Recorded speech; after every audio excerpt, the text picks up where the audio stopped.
This is Steve Downs, the voice of Master Chief, Spartan 117. Welcome to Quality Time, the KO Koala Entertainment Podcast. Anthony and Skylar will take it from here. Master Chief, out.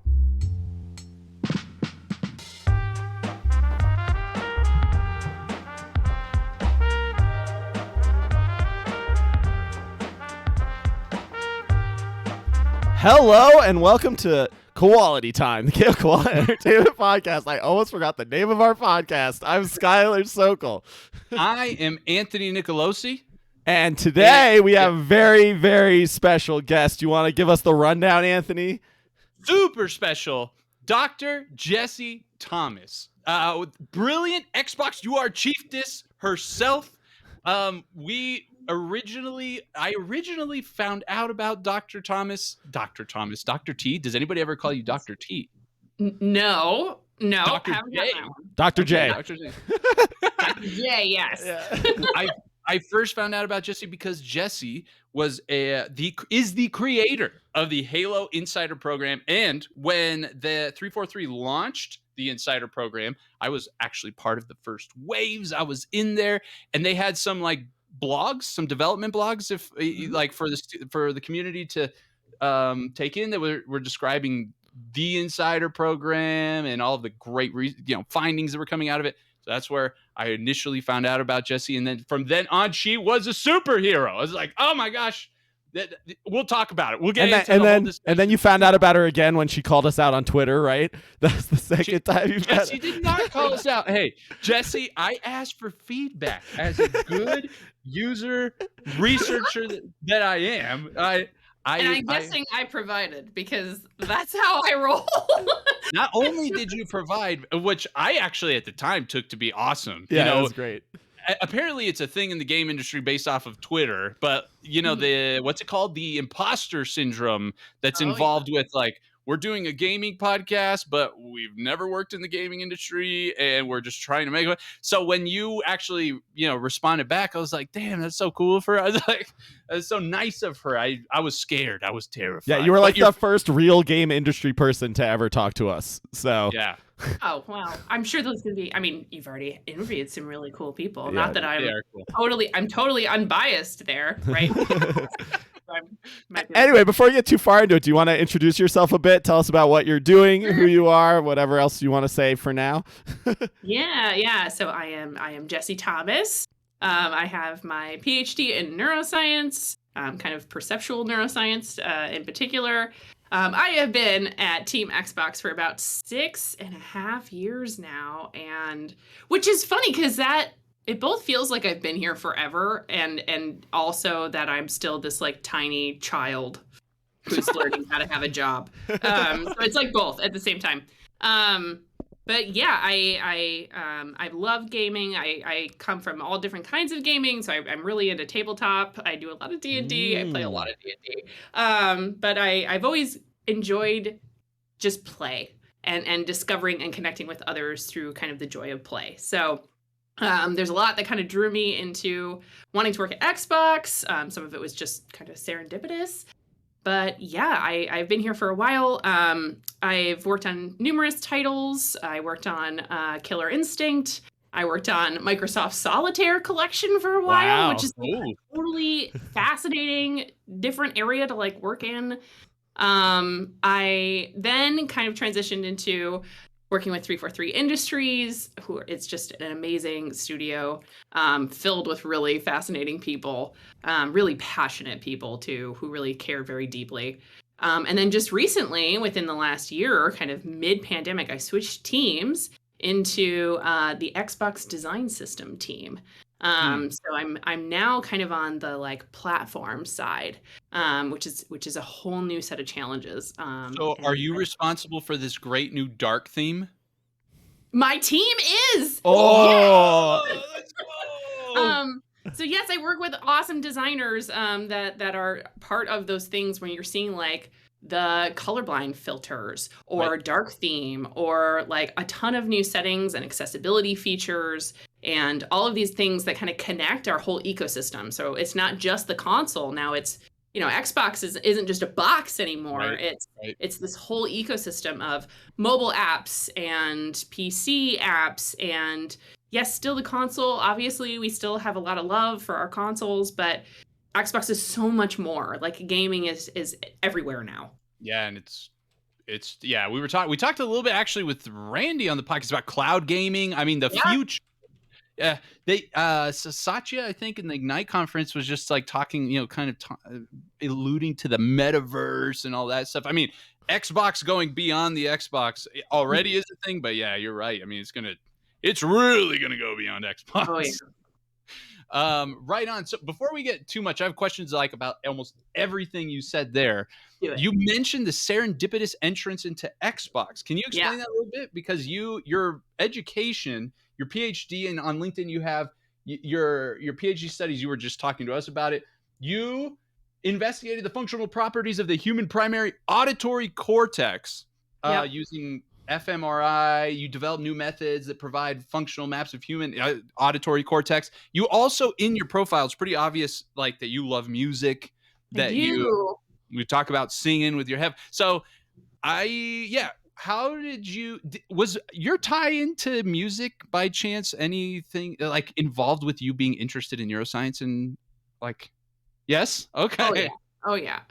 Oh geez. So I am a science enthusiast. Let's just call it that, because I've bounced around so much that I've kind of done all over the place. So when I was at University of Michigan, which is where I went for my undergrad, I entered a lab that studied circadian rhythms, which is kind of like, when you fall asleep and you wake up, your sleep and wake cycles, your hormones that are tied to that. There are genetics that are associated with that. I studied these tiny little animals called dagoos, which, if you don't know what a dagoo is, think like a chinchilla, but like shrunk down. I love They're chinchillas. Adorable. Sounds like Skylar would love this thing. Mm-hmm. They're super, super cute. Most rodents are nocturnal, but dagoos are diurnal, which means they're awake during the day, which is rare. So they're fascinating to study. Then for a little while, I went to University of Illinois in Champaign-Urbana, where I worked as a lab manager and was studying kind of like the concept of shift work. So it was more kind of circadian stuff and hormones, but I got to like help build a lab, which was fascinating as well because it was in a veterinary medicine building. So I'd be like walking down, going to work, and there's a rhino outside, or and there's a cow, or there's like a pig walking down the hallway, and you're like, cool. Amazing. This is all day at work. Really? Yeah, it was super wild. Note to self, we need a lab of our own, Skylar, when we get some real estate, because we need pigs. We need pigs in the hallways, man. Pigs will bring you joy. They're Is all I have very, to say. very smart. They're very smart and cute and adorable. But then I applied to grad school. And I got into University of Washington, and for my first couple of years, I studied bats. And I love bats. I have a thing at work where I say #BatFacts because I love bats. I decorate my house with them. They're amazing. I'll talk about bats forever. But I got into kind of auditory neuroscience. Yes, because I am a musician. I play oboe. I almost went to school. Double reed. Double reed, man. Yeah. No joke. Get it. It's true.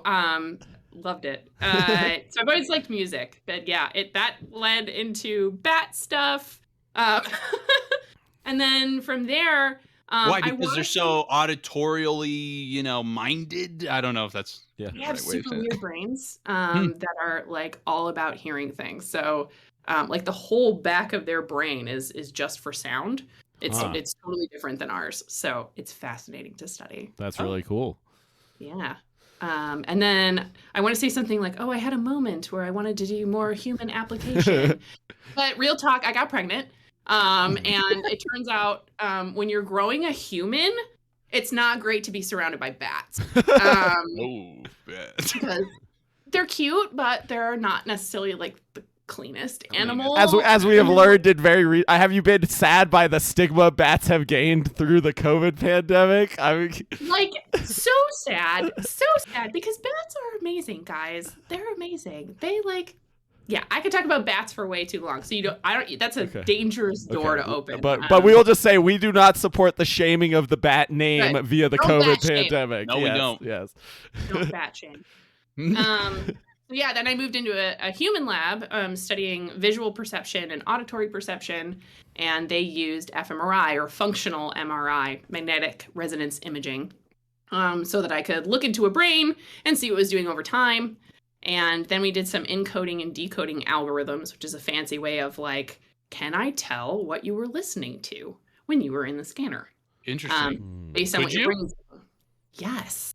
Ooh, like how Yeah. how good? Like what how different things were you how playing fine for of them? resolution? Yeah, like I can tell you're listening to rap right now, or like I can map your brain signals to a song if we have some data on the song, and So I did some simple songs because we were trying to see, can I decode each note Oh wow. that you were listening to and rebuild the song? Like, Oh, can I just by yeah. scanning your brain, and I have this map of what your brain's doing. So you can imagine you have a piano inside of your head. So in your primary auditory cortex, it's organized by frequency. So Mhm. the frequency of each note you're listening to is a different area of your primary auditory cortex. That's a smart way to do that. Anthony and I are both musicians, by the way, so we're super into any talk about music. Yeah. So yeah, you can basically make like a map, and then if you track activity in the map, you should be able to decode the song. Right. And so we did like really simple songs like Twinkle Twinkle Little Star and Somewhere Over the Rainbow. And we could actually go and rebuild the song. Like I could take people in there and I could be like, you were listening to this. And the algorithm was remarkably accurate. Like Wow. we generally could figure out which song folks were listening to, but not only that, we could actually rebuild the song note by note. Sick. That's crazy. What? That's amazing. Yeah. It's pretty cool. Good. I'm happy people are out there working on that. Not the stupid stuff I was doing at school. That's awesome. That's fascinating. Yeah. Oh, so Wait. So how did that Okay. become Xbox? Right? exactly. Yeah. Doesn't Oh necessarily. yeah, that's right. That's where we started this. So I was finishing up, I'm getting ready to graduate. I have like a 2-year-old at the time. So I'm kind of thinking through, what do I want to do? And I had a postdoc lined up, which is a postdoctoral position. Lots of people, after you finish up grad school, you go and do one of those. It gets you more research experience. You kind of connect with a different thing. And I had a really nice one with some really awesome folks like lined up. I was ready to go. And then my friend Christy, who was in the lab next to me, who we worked with a lot, she was like, hey, you ever think about going into the industry? And I was like, I don't know. I've got this postdoc. It's going to be great. She's like, no, it's going to be fine. I want you to talk to this guy named Randy. Uh-oh. And I'm like, oh, okay. And I don't know why, like, I was interested and I wanted to present well because I love meeting new people. And Randy sounded really interesting. And I don't know why, but when I first met him, I didn't process that this was like an actual like job conversation. I processed it as like, Christy wants me to meet this cool dude. Sweet. That sounds fun. Let's go do it. And so I did. And then I realized like midway through this conversation that I was like, oh, this could be like a real thing that I do. And yeah, it kind of happened from there. The pieces all connected. That's and I awesome. interviewed a couple months later. That's so That's cool. awesome. Yeah, Randy was. I was really scared to talk to Randy, based off of his title and obviously all the things Yeah. he's accomplished before. And he was super easy to talk to. It sounds like you had a similar experience on that first time talking to him. I definitely do. Yeah, it was such an interesting moment meeting him. I come originally from the Midwest. I am on the taller side. So I'm 5'8", and in heels I can easily hit 6 foot. Okay. And Randy's on the shorter side, not short but shorter. Please don't kill me, boss, if you're listening. But so I like came in and he always wears these like really colorful glasses too. So like we saw his glasses. He showed us. Yeah. Showed They're off awesome, to us. right? Yeah. So every time, like, when I first met Randy, like, you ever meet those people and you just look at them and you're like, you are an interesting human. And you haven't, like, totally processed why, but I get that a lot. I'll see people and I'm just like, I need to know everything about you. But he was one of those people. And yeah, we kind of kicked it off from there. That's awesome. Okay. Well, okay. So you coming right out of school. Huh? Randy's cool. how do you get started? Like, what's what the does he first tell thing you? you did? Yeah. Because It was- from what Randy was explaining, the user Yeah. research team is the user research team, and Mhm. you're not necessarily immediately deployed to a studio per se. I mean, like it sounds like there's a little more finesse there around like studios have requests for resources. Like what happens when you come out of school? So yeah, I was straight out of school. So let's set the tone here. I've never had a real job. And so that is critical because even just learning like how to use Outlook for work was like a learning curve for me. So that was very, very different. I'm super thankful for this team because it is so many people who came out of academia, who came from different areas within the industry. You know, they've really built up this kind of training regimen that you go through. And you get handed these like things like, so you want to learn about playtest. Here's like a giant chapter that you're going to sit down and learn about playtest. Or usability, or kind of some of the standard methods that folks in user research, and particularly in games user research, they've developed and they've refined over time. You start getting training with that. And we actually had classes, which as a grad student, I was like, sweet, this feels right at home. Like we're going to go to classes. We're going to understand what we're going to be doing over time. And then you kind of go through your beginning steps. And usually like your goal, your number one thing that most folks do in their first year is you got to do what we call a benchmark playtest. And so it's a very standardized playtest that we usually have on a game that's either getting ready to ship or it's just shipped. And you kind of go through and we're collecting all this data for our massive database where we can compare, you know, folks' ratings for different aspects of the game. And that was one of the first ones that I did. It was actually a Forza game, which was great. Which, by the way, Forza today's Horizon 5. launch day. Yeah. Day for Forza Horizon. We have a few people in our community are huge Forza people, and they're extremely happy about 5. So. I've never ever played a Forza game, and then I watched a YouTuber I like play Eliminator for a while, and I was like, this looks kind of fun. I could maybe get into this. Totally. Yeah, I got to do a shout out for JJ and Deanne and Yasa and Taylor and like all that really hardworking UR team that works on that. Because Forza, it's incredible. Incredible game. Yeah. No, I mean Horizon in particular. Those open just the scale of testing that you have to do to make sure you nail something like a Forza Horizon, right? Like nail it as good as they nail it. Anyway, there are some things where I was like, maybe if I could build up this list, and one day I met a genie and he said, and I could ask, let me go to any game studio, 3 game studios, let's say, and I get to ask them anything I want and learn about something. If I went to Forza, well, in this case, Playground, right? Playground does Horizon. For Horizon, If I went to that, I would be like, okay, how do you guys? There's got to be some algorithm towards, I don't know, automating whether geometry is going to cause problems when people are driving around the world. I don't know. There's got to be something. There's just the scale is too huge to do manually, right? It's a good team, a team that does their research and they invest the right way. Yeah. Let's be honest, though. If you had a genie, you would just ask 3 questions about Halo Infinite. Come on. Well, first question I would ask for infinite questions. Okay. Not Halo Infinite genie, questions, just infinite questions. He got trapped. Yes, and then I could ask the Halo and the Forza and the Minecraft. Yeah.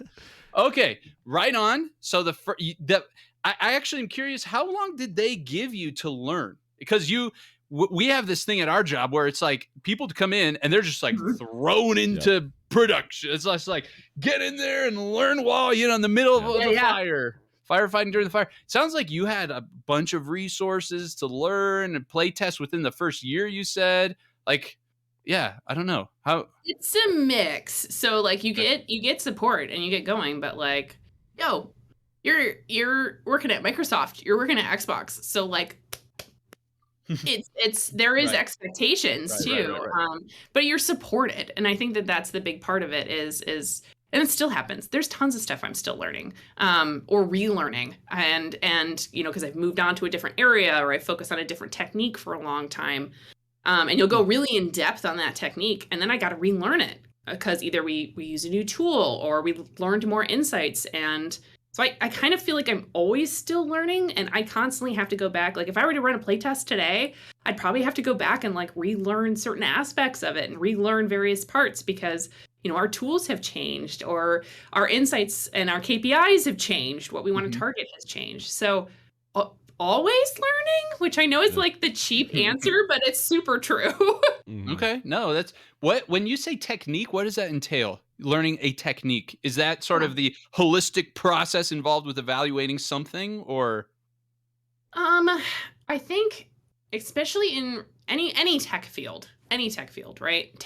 It changes so fast and so rapidly that your approach that you would have done before, like not only is it just like, oh, I was using this tool, now I have to use this tool, but oftentimes new functionality or new focus in different areas causes you to, rethink your approach, rethink what you want to do. Other things that'll come up that we didn't pay attention to before.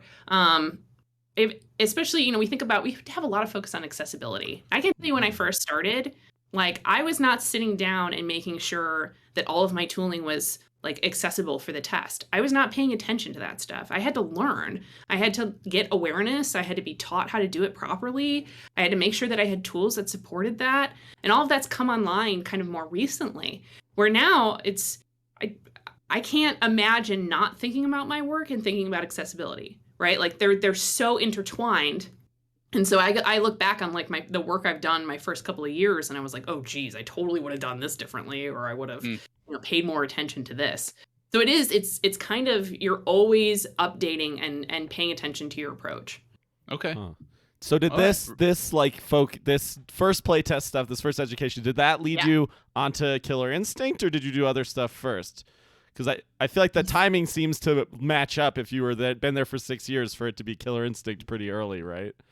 Killer Instinct was pretty early, so that was my first title that I was assigned to. And it's usually kind of how it goes, right? Like you get a couple of play tests, you do a usability here and there, you get a feel for it. And then really, especially in XR, we care about matching you up with a studio that like fits you well, an approach that fits you well, kind of mixing it together, right? And Killer Instinct was coming up on season 3. It was the right time. It was a good time for me to join in. And so it was already season 3 when you joined. It was. Okay, it was. okay. They were just wrapping up season 2, I think. They had like a couple of DLC characters that I think came at the end. And then we were going into season 3. Okay. And wait, and how many seasons were there? Was 5 the last one or something? Really? I think just 3. 3? Was it 3? I can't remember. Yeah. But 3, we kept adding like more characters. That's what it was. Okay, yeah. Yeah. So it just lasted a long time. And so what was your position on Killer Instinct? Like what was your job? Yeah, I was their user researcher. So I was the one that was kind of guiding a lot of it. We've teamed up with Iron Galaxy. So there was like a team that's on the Xbox side, and then there's a team that's on the Iron Galaxy side. And I would kind of, run the playtest, run the usability, go and see what's working, what needs tweaking. And because it was season 3, like some of their stuff they had figured out, right? Sure. Like they know what kind of game they are. They got that locked. They generally knew what kind of characters they were going to do. But my role and the questions that I would ask would go all over the place. Like sometimes it's doing some new mechanics. Sometimes it's, hey, we've got this new character. What do folks feel about that? Hey, they have some of these moves that we're incorporating. Is that going to work well? One of the big areas that I focused on a lot was combo assist, which if you've played Killer Instinct, combo assist is, we draw a lot of parallels to Forza, where it's the assist to kind of help you get through those combo moves. It's not always easy on a controller. That was the extra mode, right? The one you could turn on that let you like do one button rather than doing the normal fighting game motions, right? Exactly. Yeah. So it we went back and forth and we tested it. Like, how are folks going to resonate with this? Is this going to throw it off? Are they going to say that it's like easy mode? And in reality, like it made the game so much more accessible to many more people. It was, frankly, I think it was a huge success. It let people play together who normally couldn't. I will tell you, in modern fighting games now, we see like almost every game having some sort of auto combo based system now, even like at the core mechanics for everyone, not even like a toggleable one anymore. So clearly those kinds of systems are working well for at least newer players to get into fighting games. Yeah. It unlocks the fun for it, right? And here's there's this kind of concept, especially in certain kind of more history games, that you have to earn your fun. Earn your fun. You have to prove that you're allowed to have fun by showing me your skill. And like that's great. For some people, they're super motivated by that, right? Like they like the competition. They want to get in there. They want mastery. They want to prove that they can dominate. But like not everyone's like that. Like sometimes I just want to go in and I want to be a badass orchid and I don't want to learn every single thing. I just want to sit down and have fun. Right. And that's okay. There's nothing wrong with that. I would fighting games. The data would say that majority of people are like that, probably, right? Like the casual audience has got to be bigger than the super hardcore competitive one, generally speaking. I would think. Maybe I'm wrong. It's funny because I get this a lot because I got this on Halo too. Is that concept of casual audience? And we use those terms all the time, right? We'll say like hardcore versus casual or like this thing or that, which is always funny because like when I'm having fun, I'm not sitting there going, am I having casual fun or am I having hardcore fun? Usually I'm just saying, am I having fun? And kind of going back and forth. So it's I've seen people who are casuals that play every single day. Does that mean they're casual? Interesting. Right. Yeah, just because they're using accessibility mechanics or whatever doesn't mean that they're like a less... Yeah. And fighting games are notorious for being like some of the most like tribal knowledge sort of based games where like if you can't do a quarter circle, you shouldn't be playing the game or whatever, right? So, I could totally see how that's like a big deal for fighting games especially.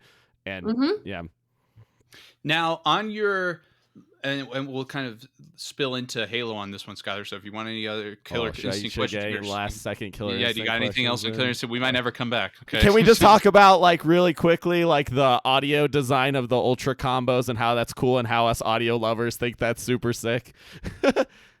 So first of all, audio designer Zach on that game is amazing. Amazing human being. I don't know if you would like learn about any of the Foley that went into that game, but it is. I want to now. Fascinating. Oh God, the team's gonna get mad at me. But you know our like the ring girl, and I'm forgetting her name right Hisako. now. She's like one of my favorite characters. Hisako. Yes. Thank you. She has that like noise. Yes. Those are taco shells. That's amazing. Isn't that the coolest thing? Yes. There's just tons of really amazing audio design in that, as well as even the menus. Have you ever listened to the menus? Yes, I showed Anthony the menu because I was like, you're going to love this when I scroll through the buttons and it like plays melodies. I used to sit there and just be like, like all day, just listen to it. It's so good. Yeah. Yeah, Killer Instinct, I think the only reason it wasn't like one of the most successful, like popular fighting games in the fighting game community was just the limited platform support. That was like the only issue that it had, and everything else about that game is like one of the best fighting games that's been made in a while. So great game. It's a great game. Right on. Okay, well. Speaking of great games, that's when you say speaking of great games. So, but this might play into the Killer Instinct experience, I'm sure. On your profile, you talk about establishing data cultures with teams. Okay, so after you put that, I'm like, okay, I want to research what a data culture entails. What would you say when you are saying, I'm going to go establish a data culture with the team? What concretely are you trying to achieve there? Yeah, so over time, the concept of data has it's become this really weird thing, right? Where we as humans, we like numbers, right? We like having numbers and values assigned to things.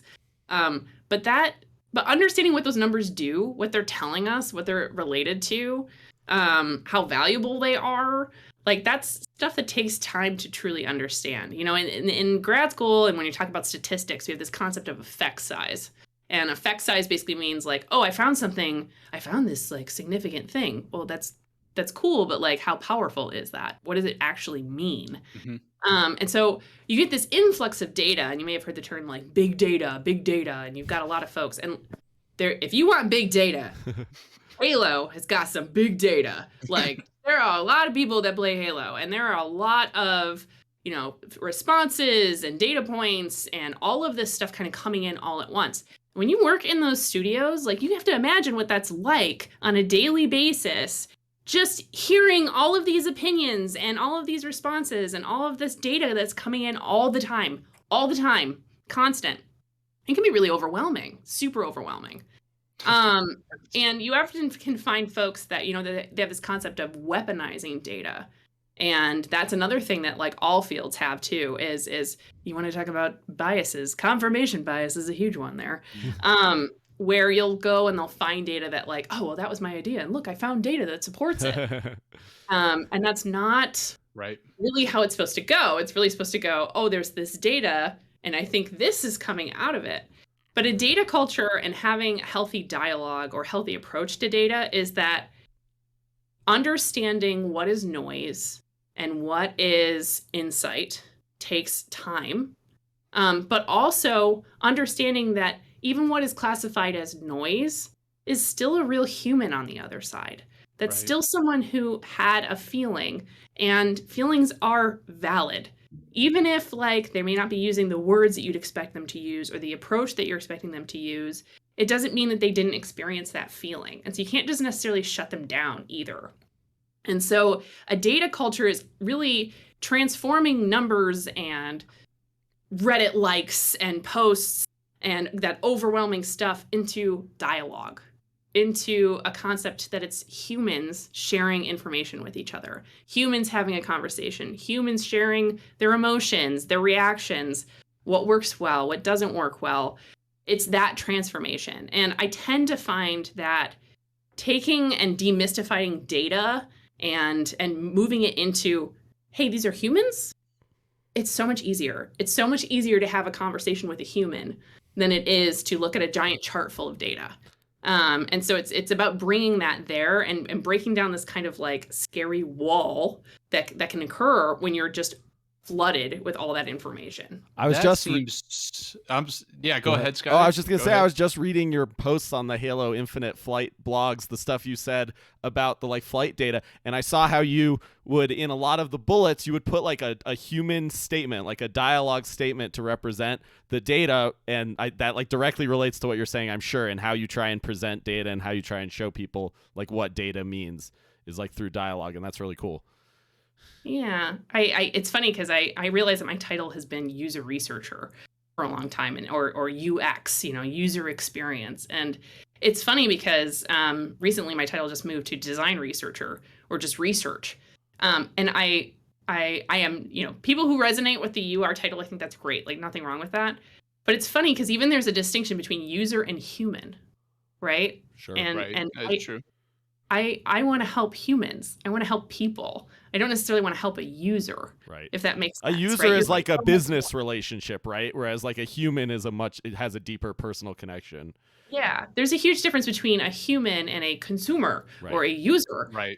You're so much more than a consumer. You are so much more than that. And so it's important to capture that humanity. Yeah. No, that's cool. It also sounds, with the amount of data that you get for a game like Halo, I'm thinking of the Halo Insider program because I've been in it. I've been in it since the beginning. I'm so proud. At the very beginning when we were doing the MCC test, the play groups were so small that like I got matched a few times with like Bravo, who was in there, and like studio people, and I was like, oh, this is pretty cool. Anyway, you said big data. Halo's got a ton of big data. How I'm thinking the format of those surveys, you get some multiple choice questions. Mm-hmm. And actually, I swear there was a blog post where you described how like doing it, formatting questions that way got you better data and got you better participation in those surveys. So you have some questions like that, multiple choice, but then you do have like open-ended qualitative feedback. How do you, especially that qualitative one, which like the thing that Skylar's talking about, those blurbs, I'm imagining those blurbs came out of those open-ended, just type in whatever you want. How do you like, is there some machine learning that goes on or something that's like trying to deduce patterns in the feedback, and find, I'm thinking of those like word graphs, you know, where it's like this word gets used a lot, or Word these cloud. word cloud. Yeah, or are you just control Fing for various keywords and you just There's like, no this many way. results for There's that no one. way. This many Like there's results for thousands, that there's one. 10,000s of like little people. bit. Okay. So first things first, like we started with the MCC Insider program, right? Because MCC was kind of the first one that was examining this. You know, the concept of flighting is not new. Like there are teams that have been doing flighting or coming up with flighting programs for a while now. And you know, I looked at my colleague Joe Chisholm, who was doing it with Rare for Sea of Thieves. But when MCC was doing it, you know, there was the concept of flighting, there was the concept of doing that stuff. And the thing that they were really interested in is how can we build this into a program? Like it's one thing just to put the bits out there and collect stuff, but building it into a program is really important and really valuable because again, it's humans on the other side. Humans need help kind of going through that. And so at the time I had kind of been like, hey, you know, I really like this program side of it. And I also did a lot of what we call telemetry analysis at the time. So if you're familiar with telemetry, it's those hooks that you put into the code so that it can, you know, send signal and you can have some measurements of what was going on in the game at the time. So because I was doing some telemetry stuff and because I was like caring about this program stuff, you know, I worked with a team, just to be super clear, like while I brought a lot of the MCC stuff into the Halo Insider program, like I by no means am the one who totally made the Halo Insider program. Like it takes an entire team because it's such a massive effort. I'm sure. Yeah. So when you pull those data points and, you know, they have an entire data insight team at Halo that's filled with data scientists and data analysts, and they have to pay attention to all that stuff. And then the user research team is also a team. There are multiple user researchers working with 343. And you have to because it's such a huge space. But as you kind of go through and you do those surveys, yes, there are techniques that folks can do to kind of read through and pull out keywords. I will tell you, because I am that kind of person, I legitimately read every single line. Wow. I don't encourage everyone to do that, but I am one of those people that I'm just a curious person. And I do read fast, which thankfully that has served me well. But you build up patterns and ways of analyzing this data. Now there are like really fancy tools now that help support this and makes it a lot easier. But especially when we were first getting started in like MCC Insider, yeah, sometimes it was me like Control F and read through those things and code those lines along with some of the survey data. That's amazing. Wow. Yeah. That is not. Yeah, because I need hobbies, clearly. Yeah, I mean, it is really interesting to read like individual responses to things. Even the surveys we did for our playtest testing with like, 20 people, it was so interesting to read every response. And it's hard to not want to like see what every single person said because there's always slight differences, even if they like share keywords, right? Totally. People also rate very differently. Right? So you'll find folks that they live at the extremes, right? Like, I loved it. This is the best thing ever. I hated it. I hate everything. I hate life. That's Anthony for sure. The extremes. Or you get a lot of people who are like, meh, it's pretty good. Or meh, it's okay. And so you'll find folks that have the same themes. Like if you read through the open responses, you'll get the same themes coming out, but the ratings would be totally different. So you kind of have to like figure out the pattern of how do those things interconnect and what am I really seeing in this data? What is the pattern that I can pull out? I mean, man, wow. I mean, from my perspective, because we are actually conveniently, I'm in the middle of doing this like systems test at work. We have this product, we're evaluating its performance in various circumstances. We're collecting this data, and me and my manager, neither one of us have any data analysis experience. Every time we collect data, we're like, oh shit, we should collect a variance of this data like this, and then that will really tell us, meaning it feels like you can always have more data, and like that it's what you're inferring from that data could always be better, how do you stop, like is it just a resource reality where it's like, what I'm sure executing something like a flight for Halo is a serious business investment. Like there's a lot of money that goes into the engine, the resources necessary to execute something like that. It's just like, you know what? We can't just do these infinitely. So we're going to go with what we got. Like, how do you stop yourself? Totally. You have to make smart choices. And a lot of that comes with, I'm sure I'm supposed to say something really smart, like, oh yes, I did a power analysis, but blah blah blah. I'm gonna be real. Like, you start to develop what I just call research gut. And you check that gut. And you have to check it constantly. So like you can't rely on it all the time. But there is value into, hey, I've got enough. And you start to figure that out over a while. You test something, or you'll do a survey, and you start to realize where that number is. And after you go past that number, you're realizing, again, we go back to that concept of effect size, that the effect size isn't changing anymore.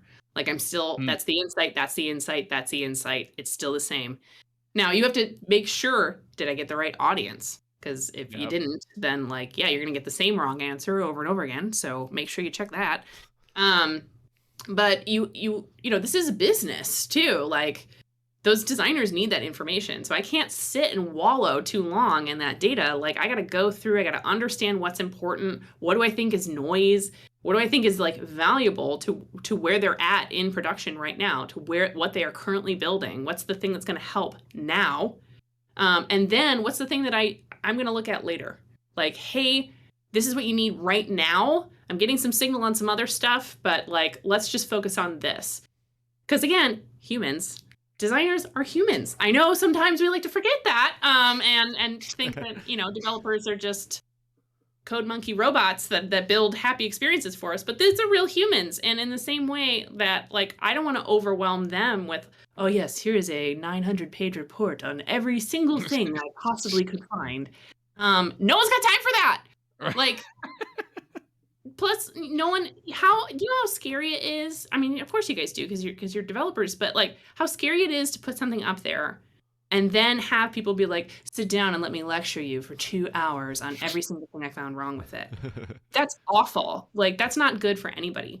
So you got to find the thing that's going to make the most impact, that's going to help the most people, and that's going to like support the development of the game in the best way.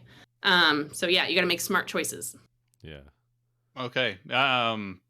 Yeah, it relates to something Randy talked about, actually, the Consolidated Gaming Insights tool, I think is what he called it. It's like something where like research you guys perform for studios, like in something intentional like this in the flight, or maybe it's, I don't know, something else where you guys initiate a research for something you think might be valuable, and then you find stuff and you consolidate it somehow for the rest of the organization to consume.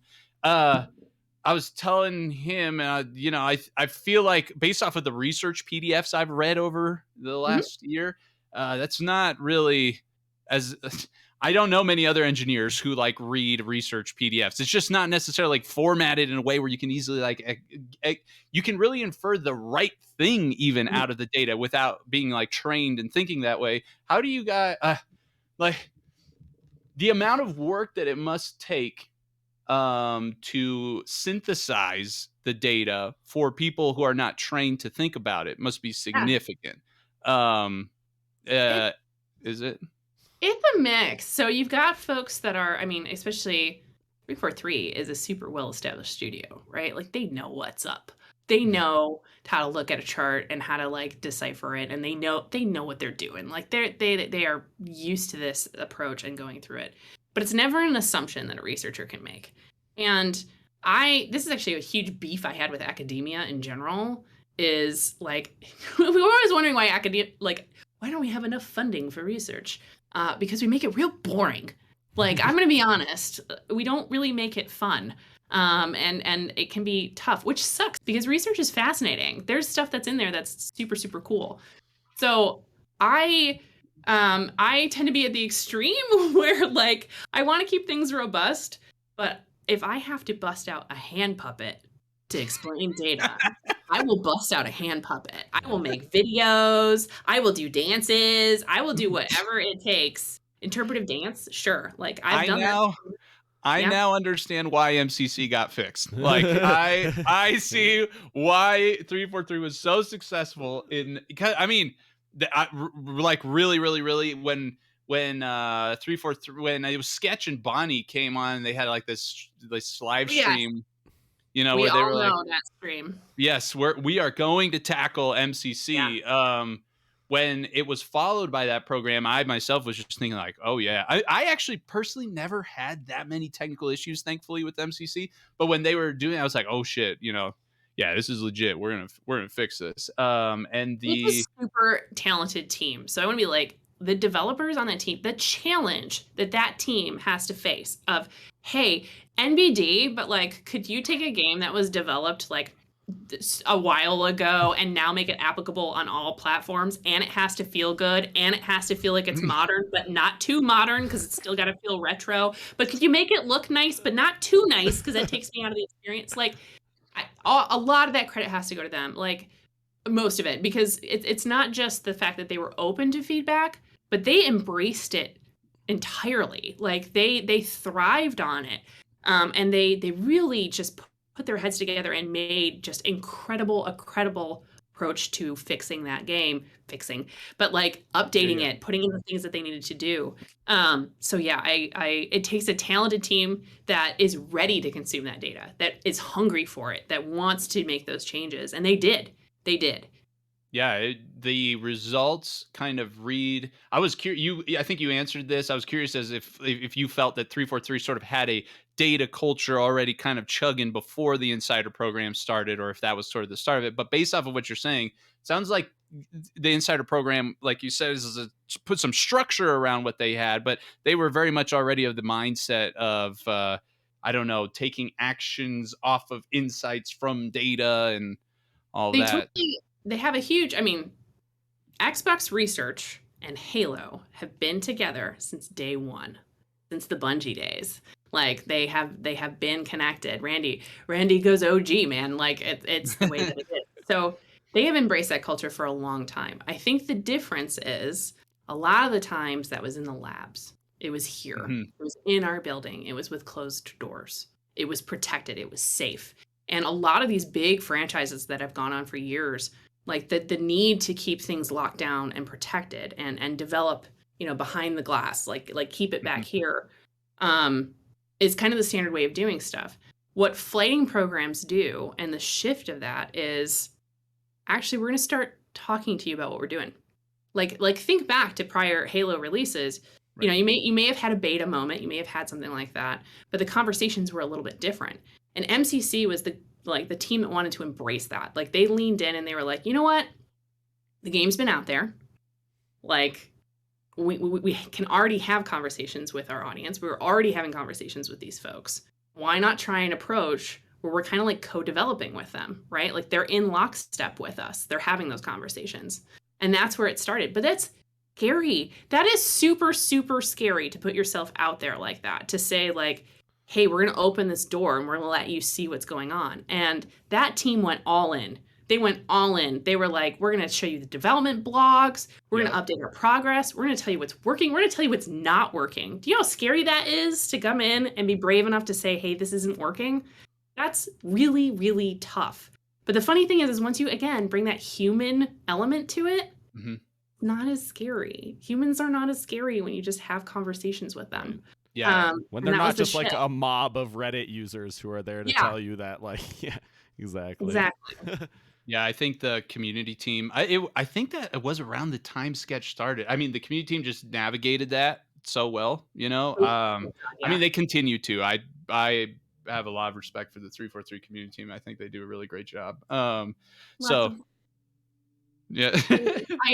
I sat with the community team. I have so much love for Sketch and for Uni. Right. John Unishek was like my Halo brother. So I were like connected at the hip for a lot of that work going through, and just an incredible passion that they bring every single day to what they do. They're always listening. They're always paying attention. They're always like really trying to craft the best experience. And it's, I learned so much from them. I would just watch and understand, like, how did they communicate? How did they pull those things together? And it did. It helped me be a better researcher. Right on. Yeah. No, that's okay. So, did you? I'm imagining that if you're in the insider program, so you guys run the flight, you get some insights from it, you Mhm. get your not 900-page report over to the design team. Right. Yeah, I'm assuming eventually that translates into tasks on the Mhm. backlog. Mhm. For the did you see that there was, I don't know, over time maybe an increase? Maybe there was just buy-in from day one, but was there an increase in like sort of respect for the insights as time went on, like as the program kind of proved itself more and more? Maybe not really. That's such an interesting question. It's funny because I don't really think about it that way, but I can see that. I think there definitely was nerves in the beginning, and I think that's gonna be you're gonna find that in any game studio, in Right. any approach. Like I said, Yeah. flighting is still kind of a new concept for a lot of people. Of like, oh my god, we can build a game with the community, like together at the same time. There's that fear of are you chasing opinions? And chasing opinions can be scary because you can lose who you are, right? Like it's good to listen to your audience, but you don't necessarily want to boil down Halo to a point where it's not Halo anymore, right? It's Mhm. still got to be Halo. And the team cares very deeply about that, about keeping true to who it is, but evolving, right? So how do you do that balance? Um, and oh my God, do you know what just happened? I totally lost my train of thought. No, it was, yeah. It was something real good though. Oh yeah, Uh, yeah, yeah. Wait. Um, were they nervous? So I think when you go through it, it is that concept of what's this going to be like. Now testing the game, they were super used to. We've been play testing, they've been teaming that up. But the difference is between play testing versus flighting.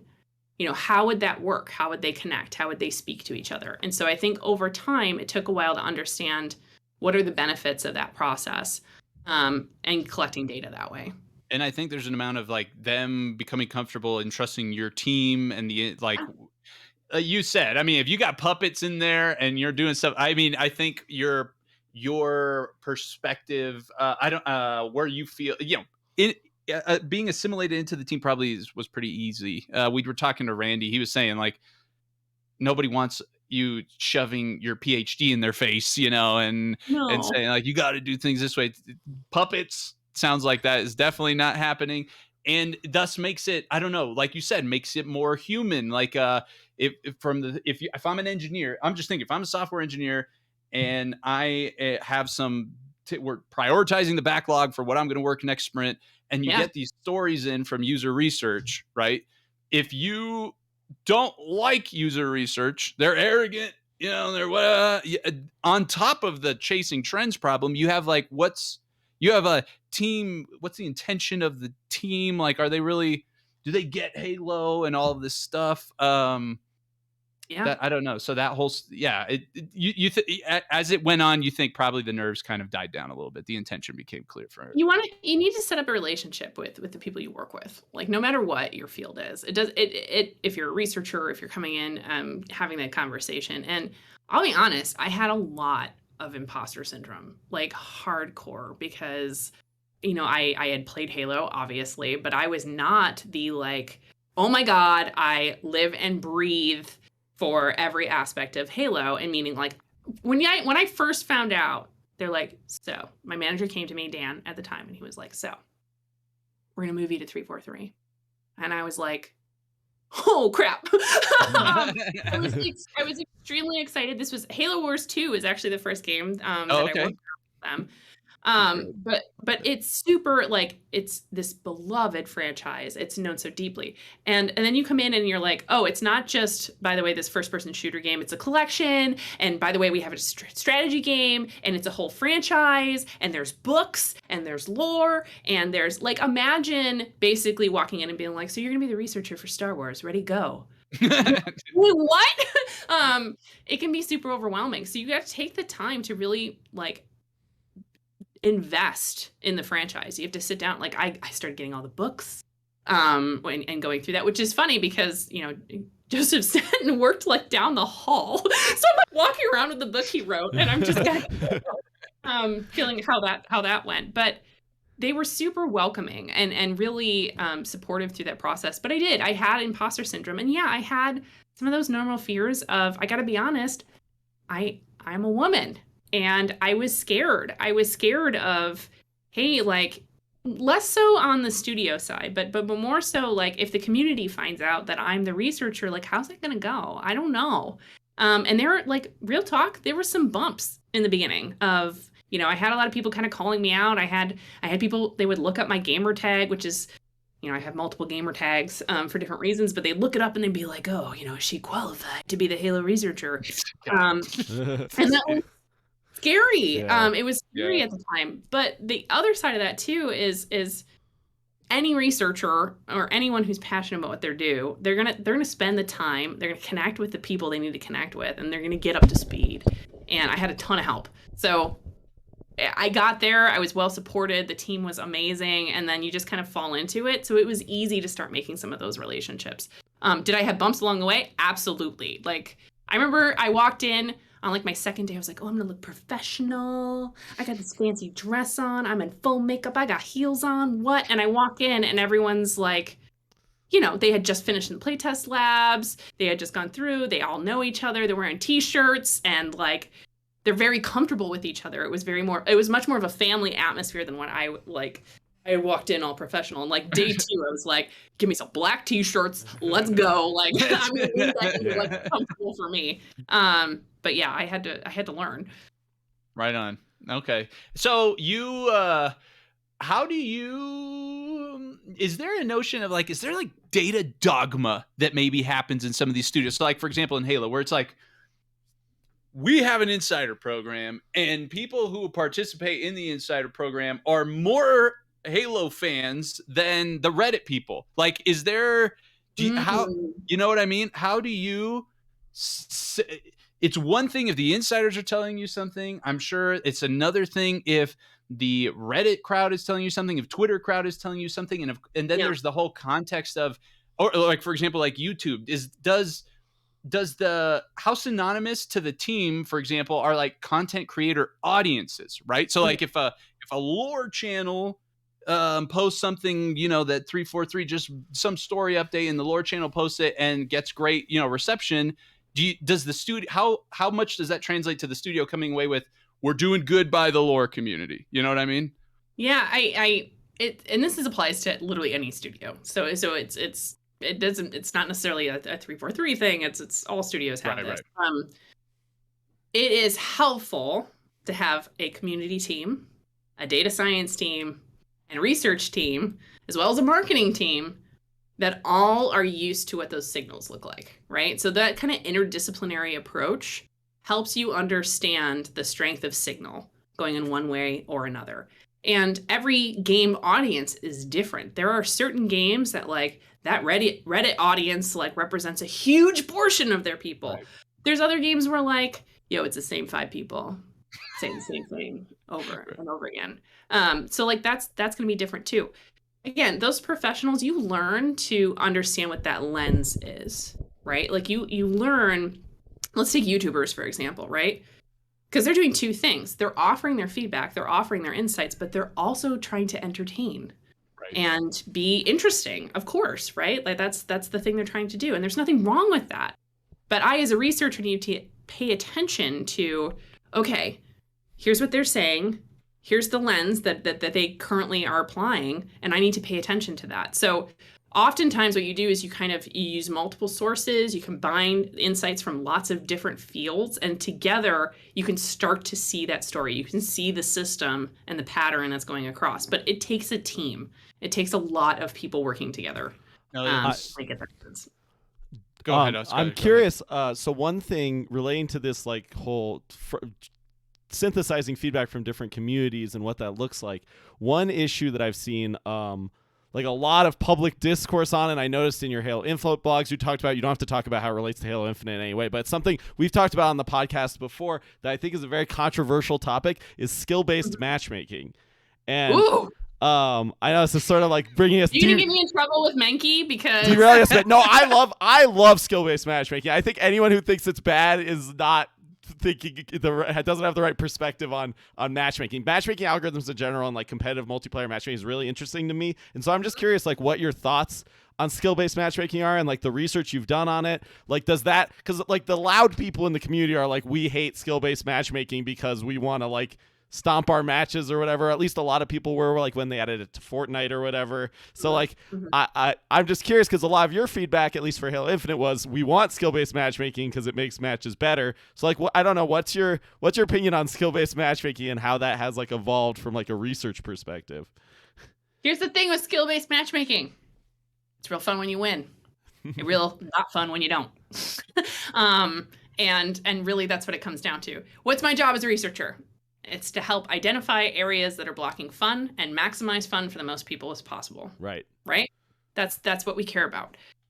So is it to ensure that a select group of people have a lot of fun pwning noobs? No, it's not. It's to make sure that the most people possible have an enjoyable moment. Now, is it super fun to go in and just like demolish people? Sure, super fun. Do you sometimes need to set boundaries around that to make sure that the people who are getting demolished are okay with it? Yeah, like that seems fair. And so for me, and we did do, Menke's like the matchmaking god. If you guys don't know who I'm talking about with Josh Menke. Yeah, Josh. Yeah. Probably the most knowledgeable person I've ever met for skill. I read his white paper on incredible. Yeah. True Skill 2 or something. Yeah, True Skill 2 is fascinating too, because it brings in the concepts. It's a much more multi-layered approach to what skill means, because the concept of skill can vary dramatically, right? Like sometimes skill means I am very good at moving a mouse and putting a pointer on someone's head. Right. Or it can mean I'm really good at running support and I know how to read a map and I know how to be at the right place at the right time and grab that power weapon, right? Like both of those are skills. So the idea with skill-based matchmaking, again, is to maximize fun for the most people involved. It's not to block you into a lane or prevent you from having fun or doing anything like that. But in certain atmospheres, yeah, you want to keep it even. And it sucks to lose over and over and over again. That's not a fun experience for anybody. You also don't learn that way. Like, there's this concept that like, oh yes, we used to have this like marker in the lab. Randy might have find this fun. The make it like Dark Souls counter. Anytime that we would hear something like, oh, like Dark Souls, and literally a researcher would go and like draw a line on the times. Where this concept of, oh, you learn by failing. And yes, that is true to a degree.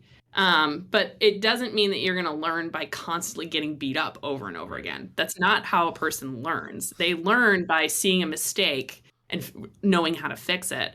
Right. But there is this concept that like, oh, they're not going to get good unless they, go through competitive and just get beat up over and over and over again. That works for certain people, but for a lot of people, it doesn't. It's just like, yo, why would I spend my precious time feeling demolished every day when I could go eat a pizza? Yeah, I'm gonna go eat that pizza. So it's about a balance. Cool. Yep. Yeah, that makes. Awesome insight. The last thing I was going to say when you were talking about how you synthesize the data, the community feedback across various mediums, I think I came into this conversation thinking maybe a lot more of it was dataized, like feedback gets broken down and categorized. You got machine learning, you got servers on the other side just crunching algorithms all the time. There's just a black box and it just comes out and go Halo good, Halo bad. Yeah, it just has a red or a green light and that's it. And if it's green, you're good. If it's red, you're bad. No, it's a lot of folks like us. We are the black box. Hi. Yeah, it's super clear that it's a team effort. I'm just thinking like how, based off of what you said, how important it is for, you said, the marketing team, the community team, the user research team. Those are people with varying academic backgrounds, varying perspectives on like the intellectual property you work on. Everyone's got to like be a team, and you really got to trust each other to be able to meaningfully create a picture. If you think the marketing people are crazy, then you're going to dismiss their input somehow when you're getting a feel for that. But if you guys are on the same page, if you're a team, you can form those pictures of the team. So that's you do have to share back and forth. It doesn't mean that we don't disagree.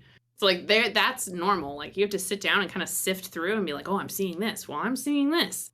And you have to work together to figure out what that looks like. So it's you have to work together. Everyone's bringing a different lens. Everyone's got a different background.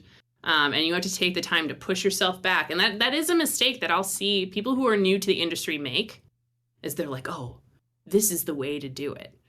Anyone who comes in and they're super confident, like, this is the way to do it. I'm always like, we're going to talk in like 3 years. We're going to see if you still feel that way. And usually 3 years later, they're like, I was an idiot because I didn't consider like where they were in production or, all these other constraints that they had in order to make that game. Yeah. This is kind of a tangent-y a little bit. How frustrating is it as somebody with so many years in the industry and having that perspective working with the teams to like see some YouTube videos who just really oversimplify the work that the team must be doing when implementing this feature? Like, how did they get this wrong? Blah blah. How I imagine you might just be there, just like want to scream sometimes. Like. The professional in me wants to be like, oh yes, everyone has their opinions, but no, I get some spicy moods sometimes, trust me, where I'm like, what? No, absolutely not, kind of going through. However, it is always good to kind of remind yourself that like everyone's on a different learning journey, right? And like I probably said very similar things when I was playing a game and I didn't know how it worked in the industry, and I was thinking through those stuff or posting that stuff, or trying to think of like what game. I was a big Mortal Kombat player back in the day, and I would post some spicy takes on that. So those kind of concepts you learn over time, and so it really changes from a like into a more understanding, empathetic, hey, this is where they're at and this is what they understand, and there's nothing wrong with that. Like, that's okay. Yeah. So cool. I've just as long as, if you don't mind, Anthony, I might move us a little further away from this, but pre-podcast you mentioned to us you had some interesting user research with strangers' stories, some fun or interesting experiences you had doing play tests or some sort of research. Any highlights, favorites that you want to tell us about? Oh my gosh, I have so many. We will hear as many as you're willing to tell. I'm sure they're great. So first of all, like, one of the other reasons why I got into this job is that I just love gamers in general. Like, we are weird. Can we just call the fact that we are weird? And like in a delightful way, in a like celebratory, awesome way where we can really get into the joy of play, and that play is something that's really important to us. And that we like learn through play, and we see the world a lot of times through play.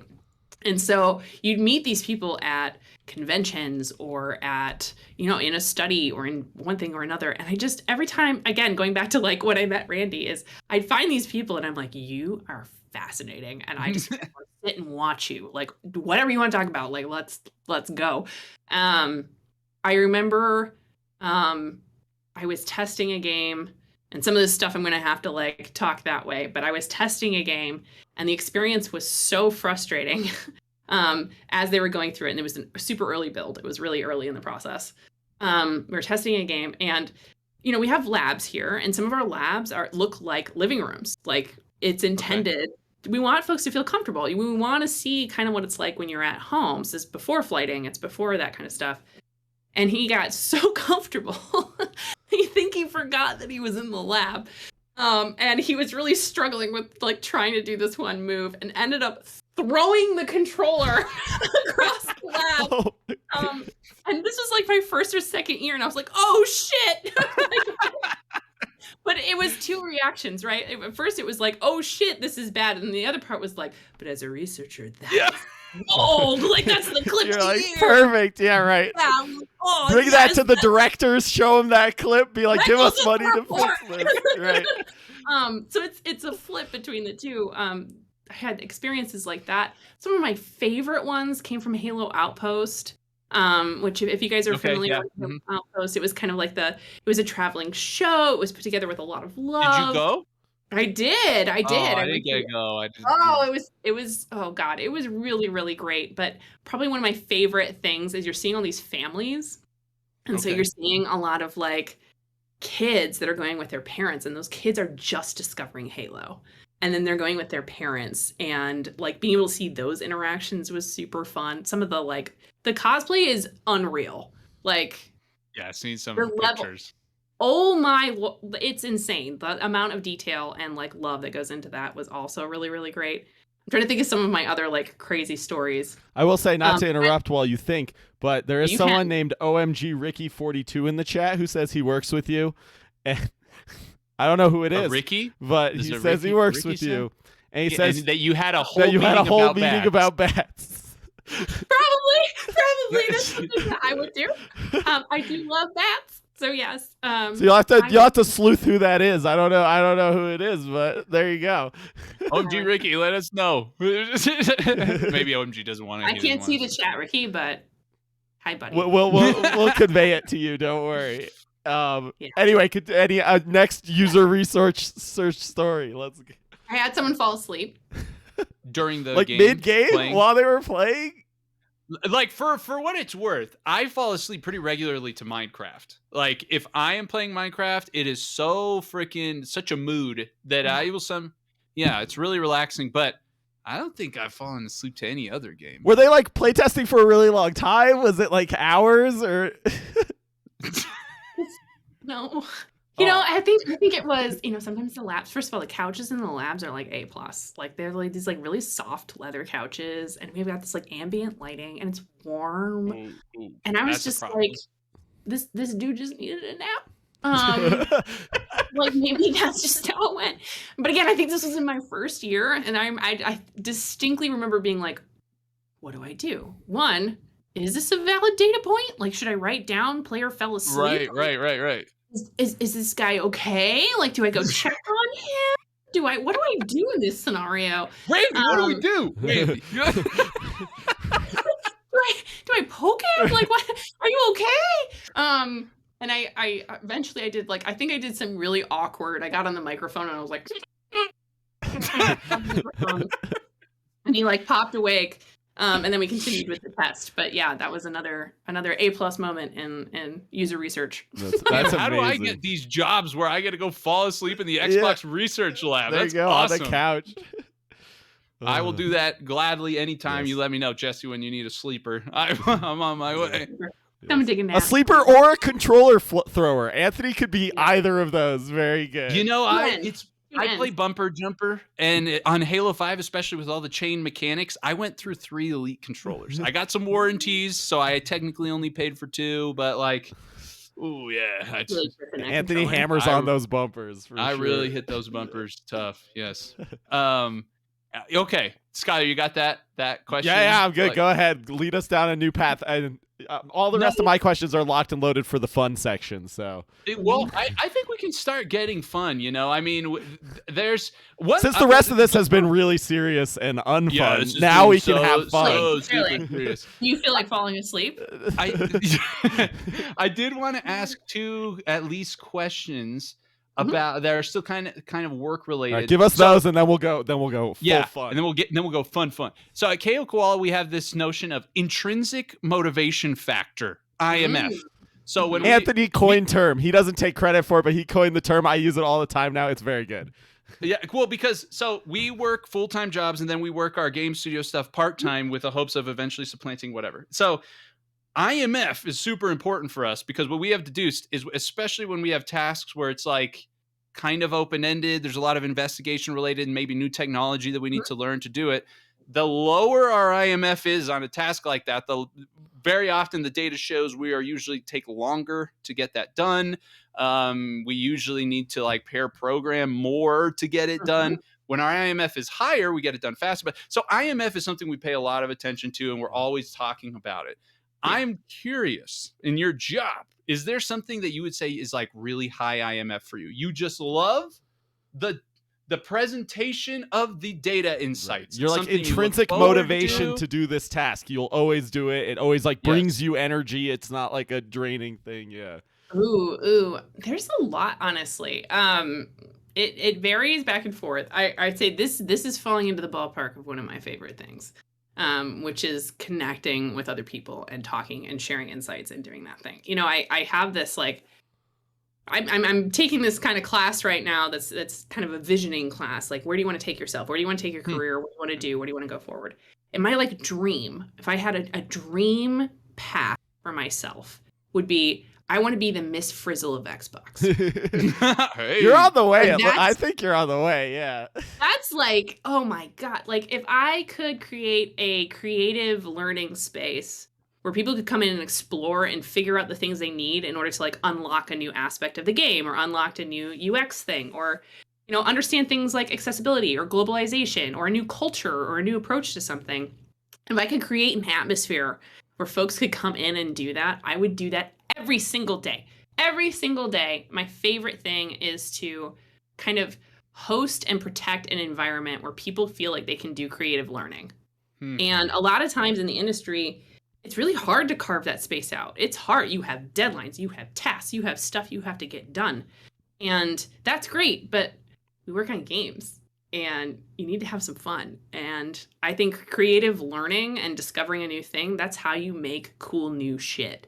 Like you find a place where, hey, it's not by studying what's been done all the time. Sometimes it's studying like brand new things, brand new areas.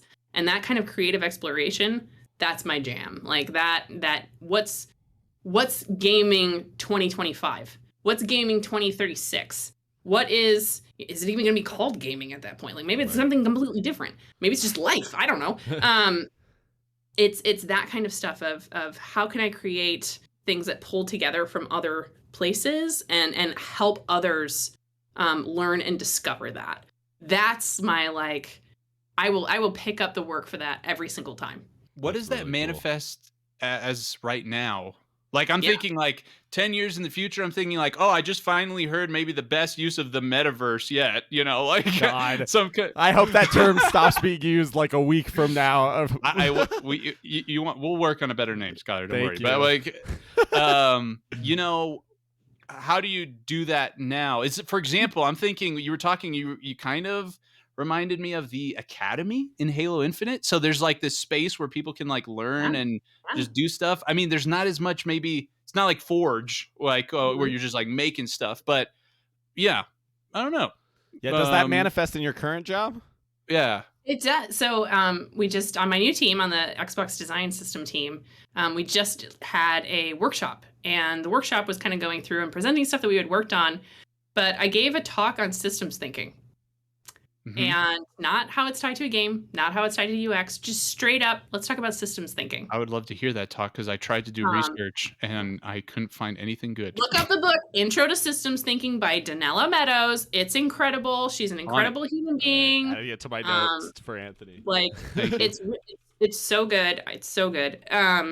But there are a lot of systemic issues, or we sometimes call them system archetypes. And these are areas where systems can break down. There are moments where a system might not be functioning the way that it's supposed to. And going through and understanding those and what those are called, like tragedy of the commons is one of them.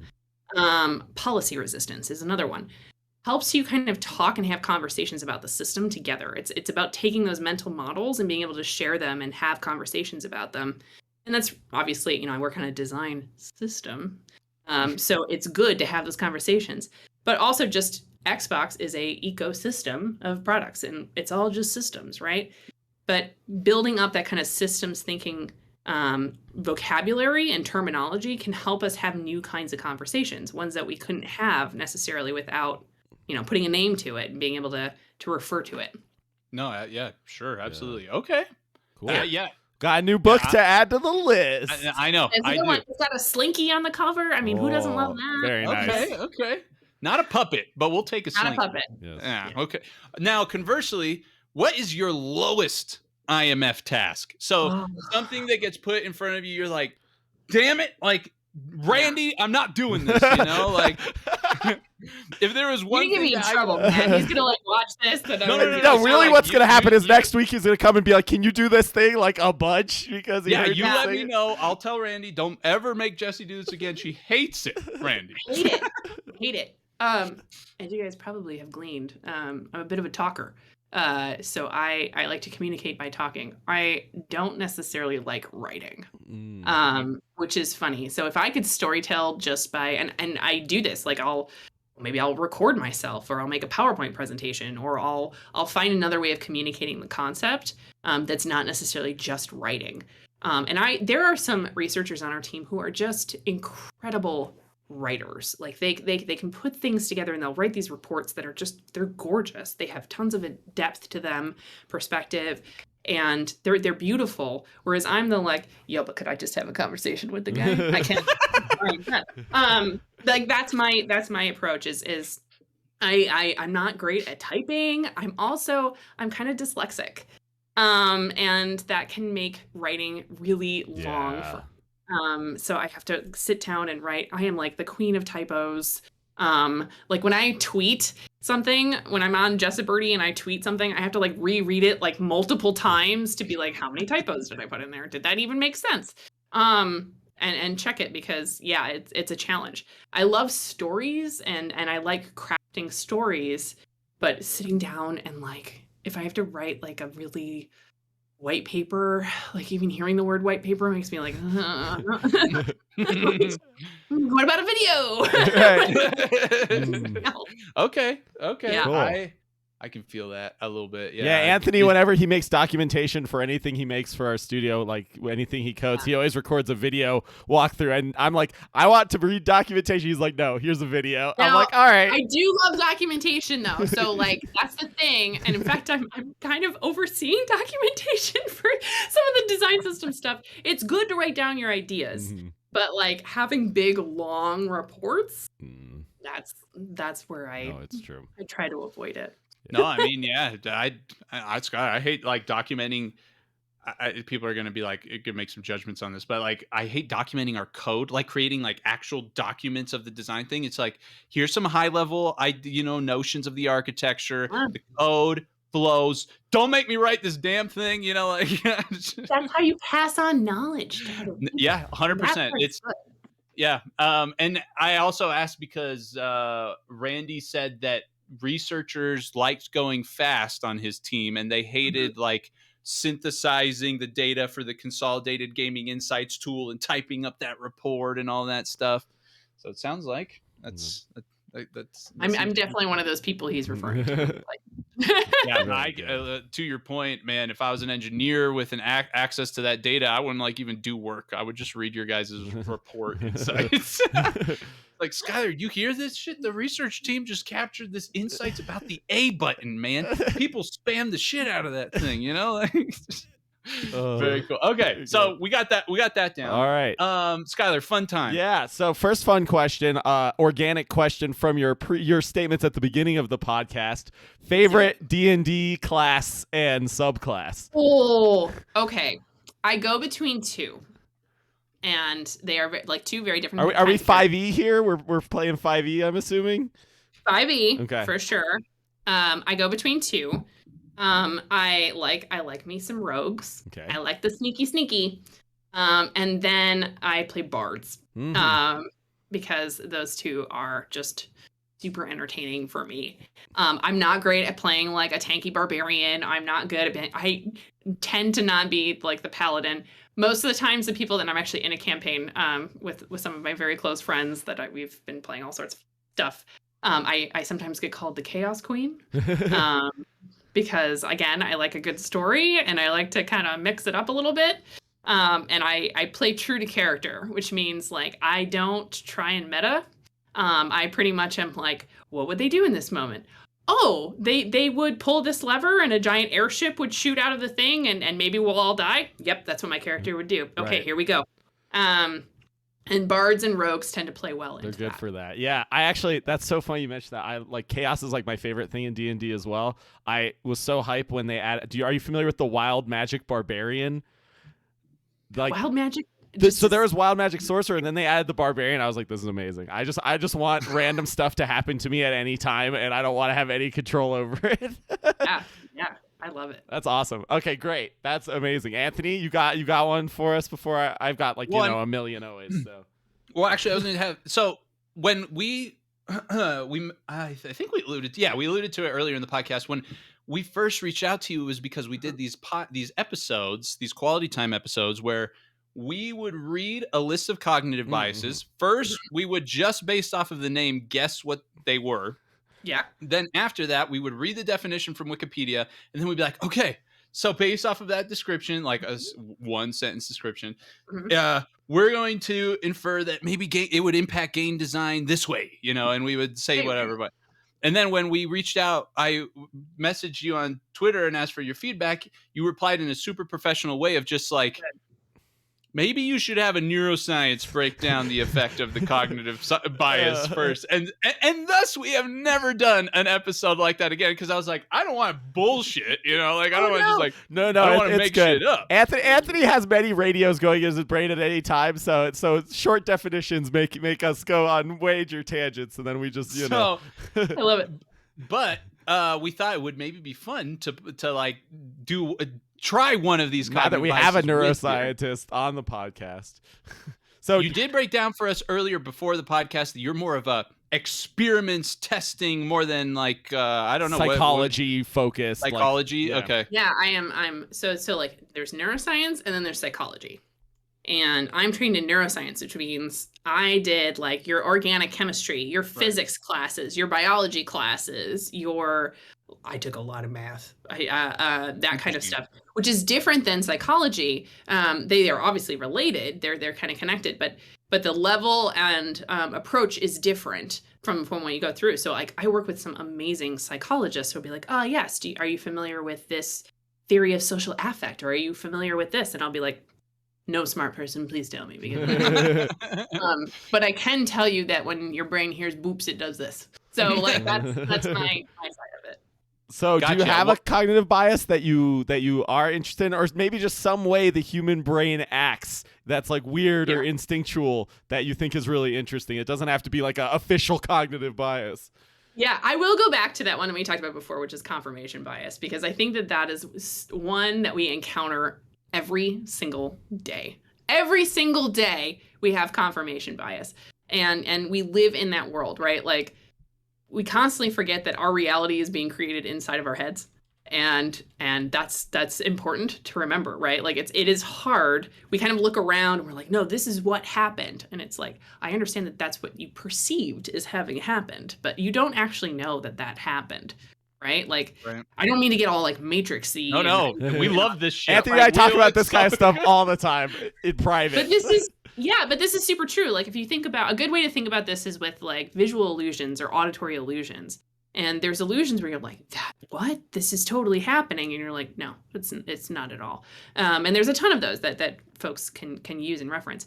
But that idea of confirmation bias, of finding something and being like, yes, this confirms my idea that I was going through. No, you're actively looking for that, right? Like, you're actively out there.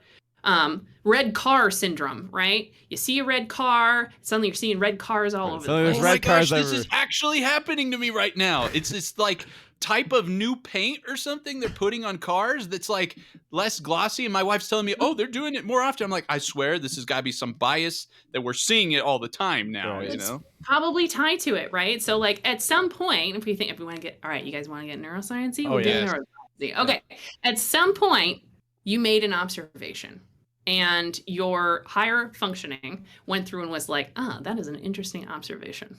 Let's make note of that. And make note means that you had some neurons in your head that linked up and started sending signals to each other, and that started to get reinforced. And that can get reinforced in a couple of different ways. You have these little things called dendrites on your neurons that start linking up closer. It can send more signal going through, which is usually done chemically or through electrical signaling, and that gets strengthened. And when that gets strengthened, what that means is the next time you see that, you now have this pathway that's ready to fire. It's just there waiting for that paint to show up. Exactly. So it's like your own little cells having confirmation bias, being like, I told you saw that. Yes, I did. And so, again, puppets. There it is. That's the puppets. We see it now. It starts getting more primed, and then your lower level brain areas and your brain stem and your visual cortex and your auditory cortex start reinforcing that. It starts pushing it up there and saying like, yo, you're seeing this.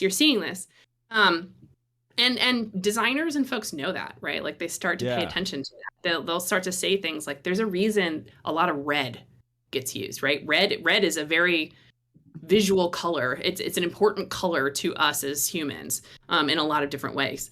Red means warning. Red means bad. Red means maybe good. I love red, right? But red means like, yo, pay attention to me.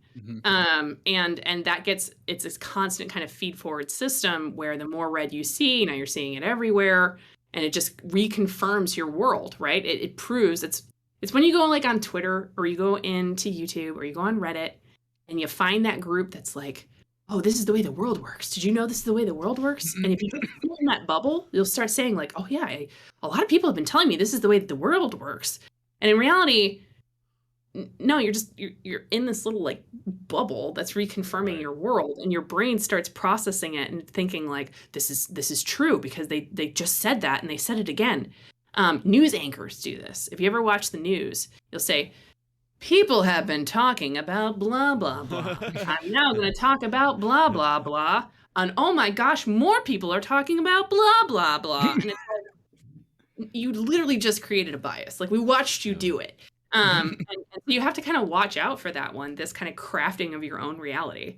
That one is really intriguing to me. And it's way easier to create that initial bias than to unwind it later too, right? Those moments when because then you have to think again, we go down to the neuroscience level, you now have to tell these cells, hey, it's real. No, it's not. Right. And every time it fires, you have to be like, no, it's not, until it eventually, right? They have to separate. That signal has to be weakened. And so you have to find other ways of doing it. And that's why it is important to check yourself, to constantly go in and like, hey, was I growing up in a system that reinforced this? Is this not actually real? Like, push yourself out of that bubble. You got to literally train your brain. And it is hard because on a subconscious level, on lower brain areas, that's been reinforced for years, depending on what you've been doing. You have to actively train your brain to undo that. It's not just going to do it. You know, imagine if like tomorrow you had to learn how to walk a new way. Right? Like just tomorrow, hey, by the way, from now on, your feet can't come off the floor. Good luck with that. Like, you'd have to train your brain for a really long time to not do that anymore. Yeah. And that's the same thing with biases. So now the hard question that we would ask, now that we understand this bias, is how, with knowledge of this bias, could we use that in game design to create a more positive experience for a player, knowing that the brain has a tendency to do this thing? Like, from my perspective, it feels like a cheat code, right? Like, we know if the brain does this, that we can sort of leverage that shortcoming to help communicate, elements of the game. Like you said, it maybe helps, like using the color red. If we make bad guys red, sure, we can lean into the fact that maybe the brain's going to reinforce the connection between red and bad guys. You know what I mean?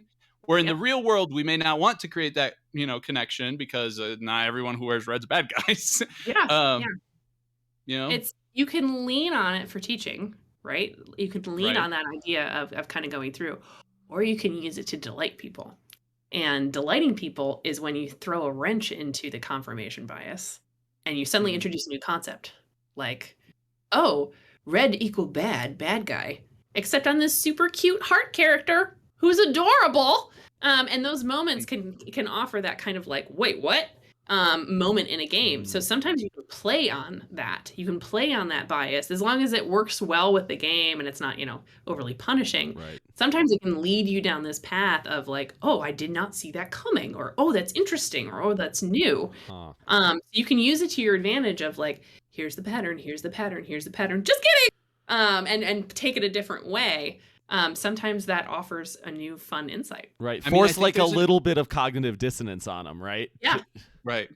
I think there's an element of that to playing as the Arbiter in Halo 2, personally, because you had like established these guys are the bad guys, whatever. And when I don't know, it was unexpected to me when I played it for the first time. It's like, oh, I'm the bad guys now, and he's like kind of awesome. It's novel and it feels weird and you're kind of like, what is going on? Because you're undoing that like little pattern. You're introducing something new to it. Yeah, no, I agree. It was that's I hadn't thought about that. The delighting. Well, Skylar, I'm gonna get in big trouble if you don't ask about your fallacy thing.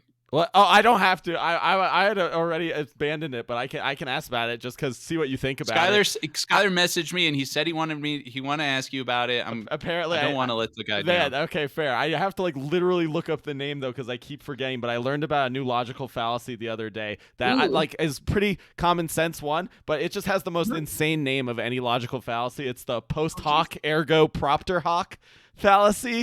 Are you familiar with that one? I saw it shortened to post hoc fallacy, but the full name is that. It's just like Latin for if event 1 followed event 2, then event the one that followed must have been caused by the first one.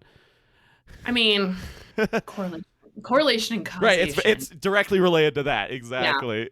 Yeah, to me that's what I think of there, or like the hindsight bias. Yes. Like, but whoever did the marketing for this fallacy did a very bad job on the naming. But they wanted to sound really smart. Yeah. With Latin there, which is funny. Random tangent. I studied Latin in undergrad, and Latin sounds really cool until you sit down and you actually listen to what it's saying. And it's like a very basic language sometimes. But it was great for study because I was doing anatomy. I was pre-med at the time. And so learning Latin was like a cheat code because I didn't have to memorize a bunch of like the medical charts. You could be like foramen magnum means big hole. Like I didn't have to learn like what that is. It's the the hole in the back of your skull. I could learn it, or it could just be like the big hole. The thing with hindsight bias is again, it is, to me, it feels almost related to confirmation bias. Is me being like, oh yes, I saw that pattern. Yes, I knew that was happening because I did this. And in reality, you're like, no, you didn't. You didn't know. You didn't know that.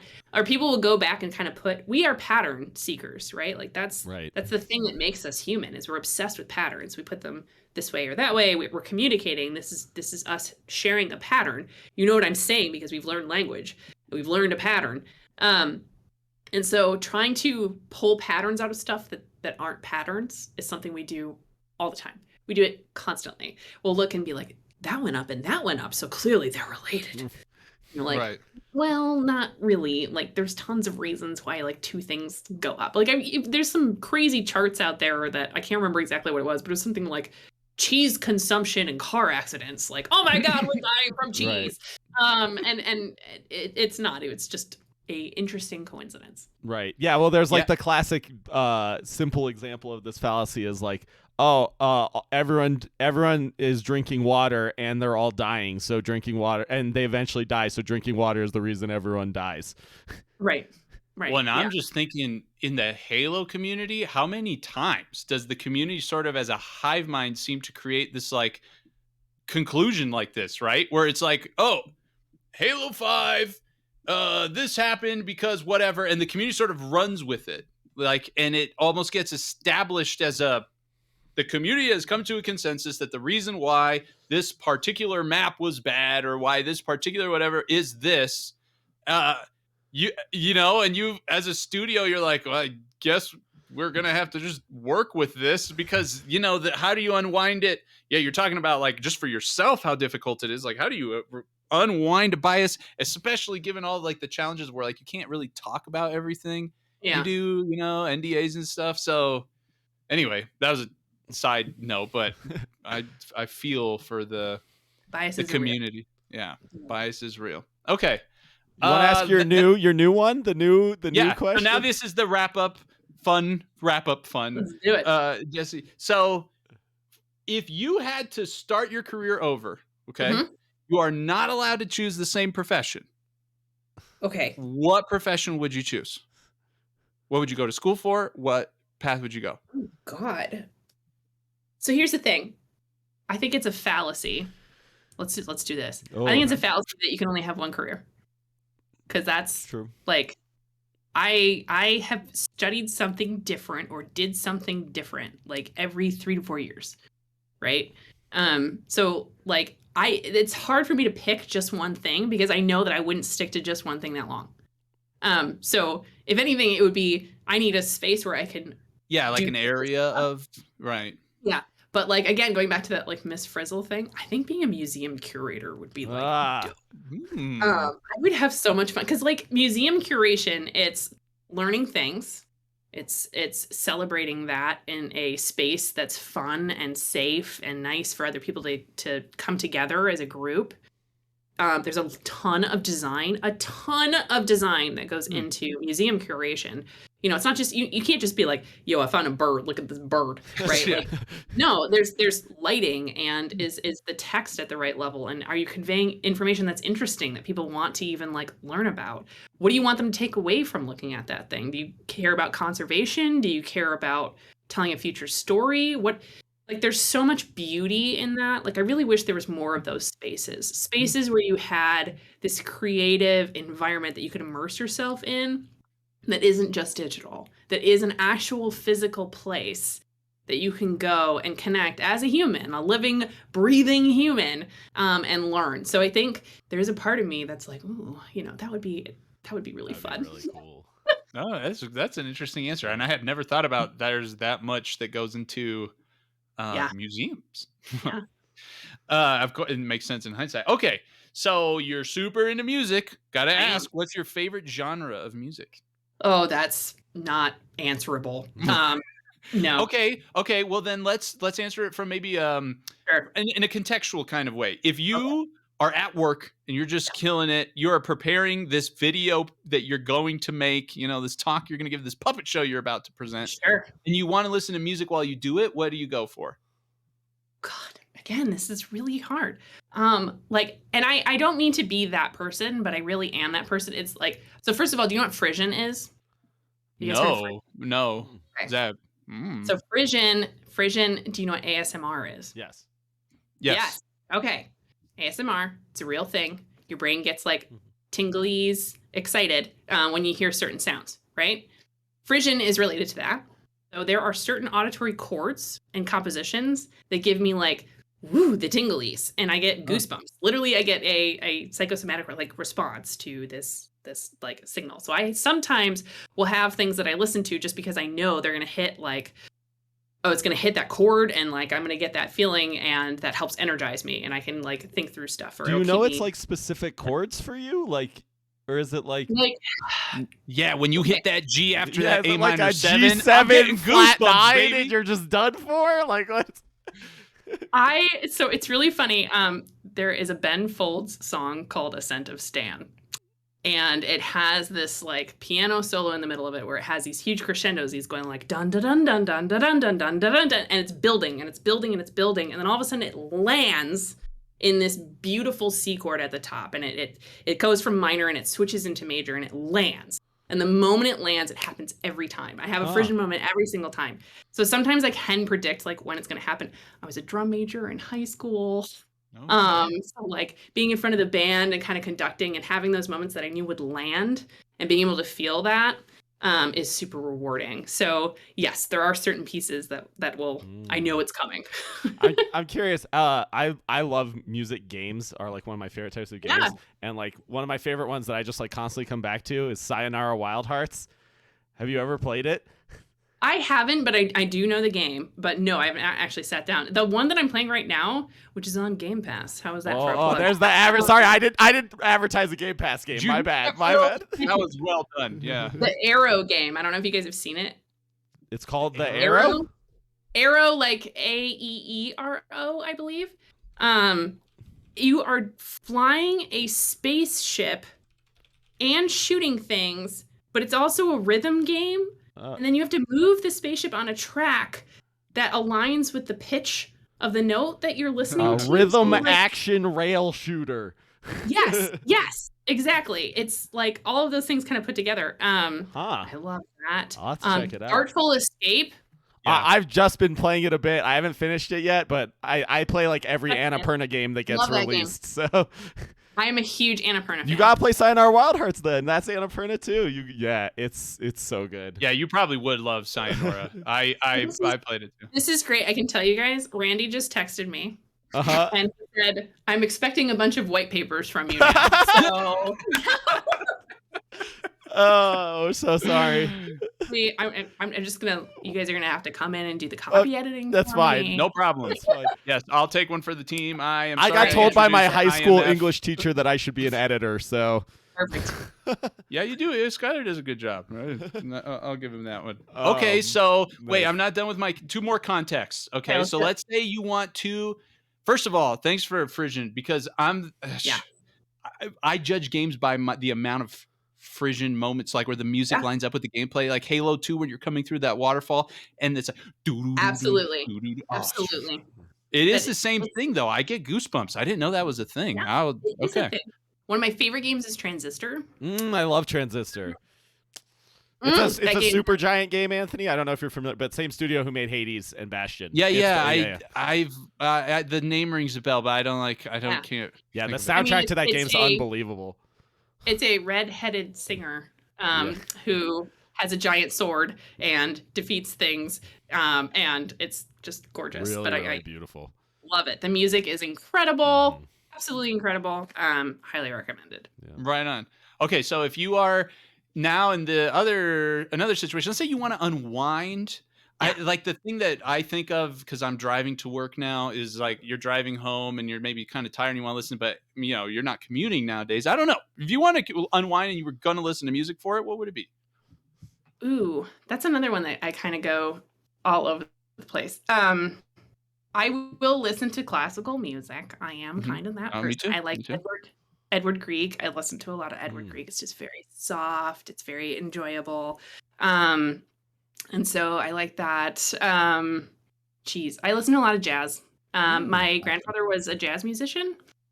He played saxophone, and so I do listen to a lot of jazz. Billie Holiday is probably one of my favorite singers. Nat King Cole, kind of listening to some of that, going all over. But like honestly, I don't know. I've listened to Gregorian chants because I'm like, whoa, get into it. It's that kind of day. Or like, there is some like amazing music coming out of North Africa right now that I will like dig into that. Something I can Google later? Good stuff. Off the top of my head, I'm like trying to go through my Rolodex in Spotify right now. Do you have a North African artist that would be cool to check out? I think it's a playlist. I'll have to look it up. I'll have to send it to you guys. I would love to see it too. I like legitimately would be interested. Yeah, I play jazz saxophone as well, actually. So that's nice. Jazz is my thing for sure. Well, one of them, but I have two radio stations programmed on like FM1, FM2. And it's just the same two, and it's the jazz one and the classical one, and I just like switch between. So I just like spam seek. And anyway, okay. Then final one. Let's say you want to get hyped, like maybe it's for exercising or something like that, and you want to listen to some music. What do you go for? That also will go all over the place, like straight up. And this is why it's such a weird question. I like to lift. I haven't been lifting lately, but I have a lifting thing in my garage. We kind of have a rack. I have all that set up. Okay. And so like sometimes it's death metal. Let's go. Yeah. Favorite death metal band? If you had to say one, I know that's not fair, really. No, I'm not going to do that. That's a trap. I'm not walking. Okay, fine. Okay. And then like sometimes like yes, I have to acknowledge that my age and where I'm from, but I have a soft spot in my heart for Ludacris because. Because I interviewed him when I was in college. He was doing a concert in Ann Arbor, and he was so nice and polite, and he bought me ice cream, and it was a good day. That's amazing. So, sometimes I just have to do that. Like I'll kind of go all over the place with that. But yeah, this is remarkably hard. I like ask me more neuroscience questions because that's no, we're the fun part now. The fun part. My next question is a favorite question as well. These are my like two favorite questions to ask people when I meet them because I feel like from these questions I can glean a lot about of a person even though they're very simple questions. So first of all, what's your favorite food or genre of food? Genre of food. Okay, so Julia Child was an amazing human being. And I love French food. I really do like French food. Is there like a dish you really enjoy? I do a lot of coq au vin, and I do. Is so good. There's something about roasting a chicken like on a Sunday, and I grow a lot of herbs in my garden, and I do a lot of cooking at home. So like rosemary chicken, like a whole chicken, roasting a whole chicken and like putting more butter than you can possibly imagine, and seasoning it and cooking it like just right. There's something just very familial and warm about that, and I love that a lot. So yeah, I do a lot of French cooking. Awesome. And I love it. I'll tell you, last time I was at Anthony's house, his wife made us a roast like whole chicken dish. That was Oh, that's true, amazing. actually. It was so That's true. good. So, And my wife's been super into macarons. And she Oh. said she's killing them too. They're just oh way yeah, you too brought good. some to work. They were good. Yeah. Okay, next question. And you sort of Okay. alluded to one that might be an option for this, but we'll see. Your favorite animal? I mean, this is tough because it's between two. That's fine. My And list everyone is like 4. So Everyone who knows me knows it's between these two. I really like foxes. okay. I Red have have something to do with it, I'm assuming. Yes. So I had a fox oboe when I was a student for oboe. I What? Bernard oboe. I used to grow up. I'm from New York, but not like the cool part of New York. The like other city, Buffalo. What? You got chicken wings? Oh, my dad's from Buffalo. Dude, everyone knows like one person from Buffalo, and they all talk like me. Yeah, we're big talkers. I grew up in like it's a really interesting place. It's called a tiny little town called Gowanda, which is in Zorro Valley. So it's like this giant valley, gorgeous waterfalls, all this stuff that's kind of around. But there was a fox that was in our backyard all the time. Oh. That would come and cool. visit. And so I love foxes. And then yeah, bats. I Yeah. love bats. I love them. They come in so many shapes and sizes. They are one of the most diverse mammals on the planet. There are more species of bat out there, and because they can fly. There are tiny little bumblebee bats. They're like these little things like this big, and they live Really? inside leaves. They're so cute. Or then flying fox bats, which are like That's gigantic. big boy. Yeah. Have you seen one in real life, a flying I fox? I have. Like in the wild? Not in the wild. Okay. no. But Well, after- Wow. Which Yeah. do we have a flying fox at our zoo, Skyler? No, right? I don't think so. No. Denver Zoo is cool, but I don't think we have a I don't flying think fox. they do. I haven't been in a while though, so who knows? maybe. Okay. But yeah. Right on. That's awesome. Yes. Okay, great. Those were very good answers. I appreciate it. Skyler says that he can tell if a person is trustworthy by the answers to those questions. But I If think you haven't have. spent some time in your life thinking about your food or animals, I feel like you've True. wasted time, and you need to get on that immediately. So are you a food purist or do you like fusion food? I Because that tends to I'm be my like caliber. I'm down for some fusion food. If I'm like eating a dish, I would like to eat the most authentic version of it possible first, and then Yeah. like explore variations. But like if I'm cooking a dish, I try and cook it as authentically as possible first before exploring variations. But I'm totally down for like fusion after experiencing the like traditional version. I like fusion and I can totally get into that, like that kind of mix, but I don't like gimmicky food. I'm like an anti-gimmicky food. So if I see something that's like, oh yes, we make everything on like cloud. Everything are tiny spheres, and no matter what Yeah. it is a tiny I'm sphere. kinda like, pass. I don't yeah, know. I just like eat things that are in front of me. I'm not sure. I guess Anthony I'm, just eats food. It's okay. Anthony has kind of bad answers for both the favorite food and the favorite animal question, but I Yeah, still love it's, him, so it's okay. Yeah, Skyler asked me these questions. And I gave him one, and I'm like, I don't know how you came away with my answers, and you felt good about it. You know, I knew you well enough. We could let it slide, I guess. I don't know. Yeah, I'm not even sure what fusion food is. So I'm like, okay, yeah. If somebody gave me a little ball, like a what are these? What is it? Like a truffle that they were like, it's a burger. No, you get that out of here. Like, give me the burger. Which relates to the next question. Yes, actually. the question we ask every guest, and has been a classic Kale Koala question forever. okay. Yes. So if you had to choose between one of these two foods, the other one ceases to exist, never exists again, and never existed before, so no one ever even got to try it and experience it. So I can just like erase it from Right, existence. erased from Yeah, you, like, existing. Thanos Okay. snap it away. Even worse than Thanos snap because it goes in the past, you know? Would you choose to keep around pizza or burgers? Ooh.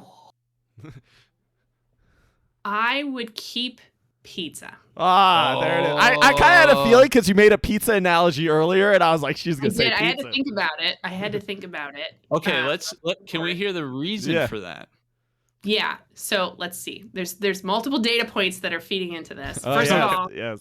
yeah. So I'm from Buffalo, and pizza and wings are like everyone gets pizza and wings. First of all, I didn't know that you could buy pizza without wings until I was like 12. Anthony, I think you have to try this. Maybe pizza with wings would change your mind a bit. That sort of solves your problem with pizza, Anthony. You need to go get some wings. But like Buffalo pizza is funny because it's like this weird combo of Detroit style pizza and New York style pizza.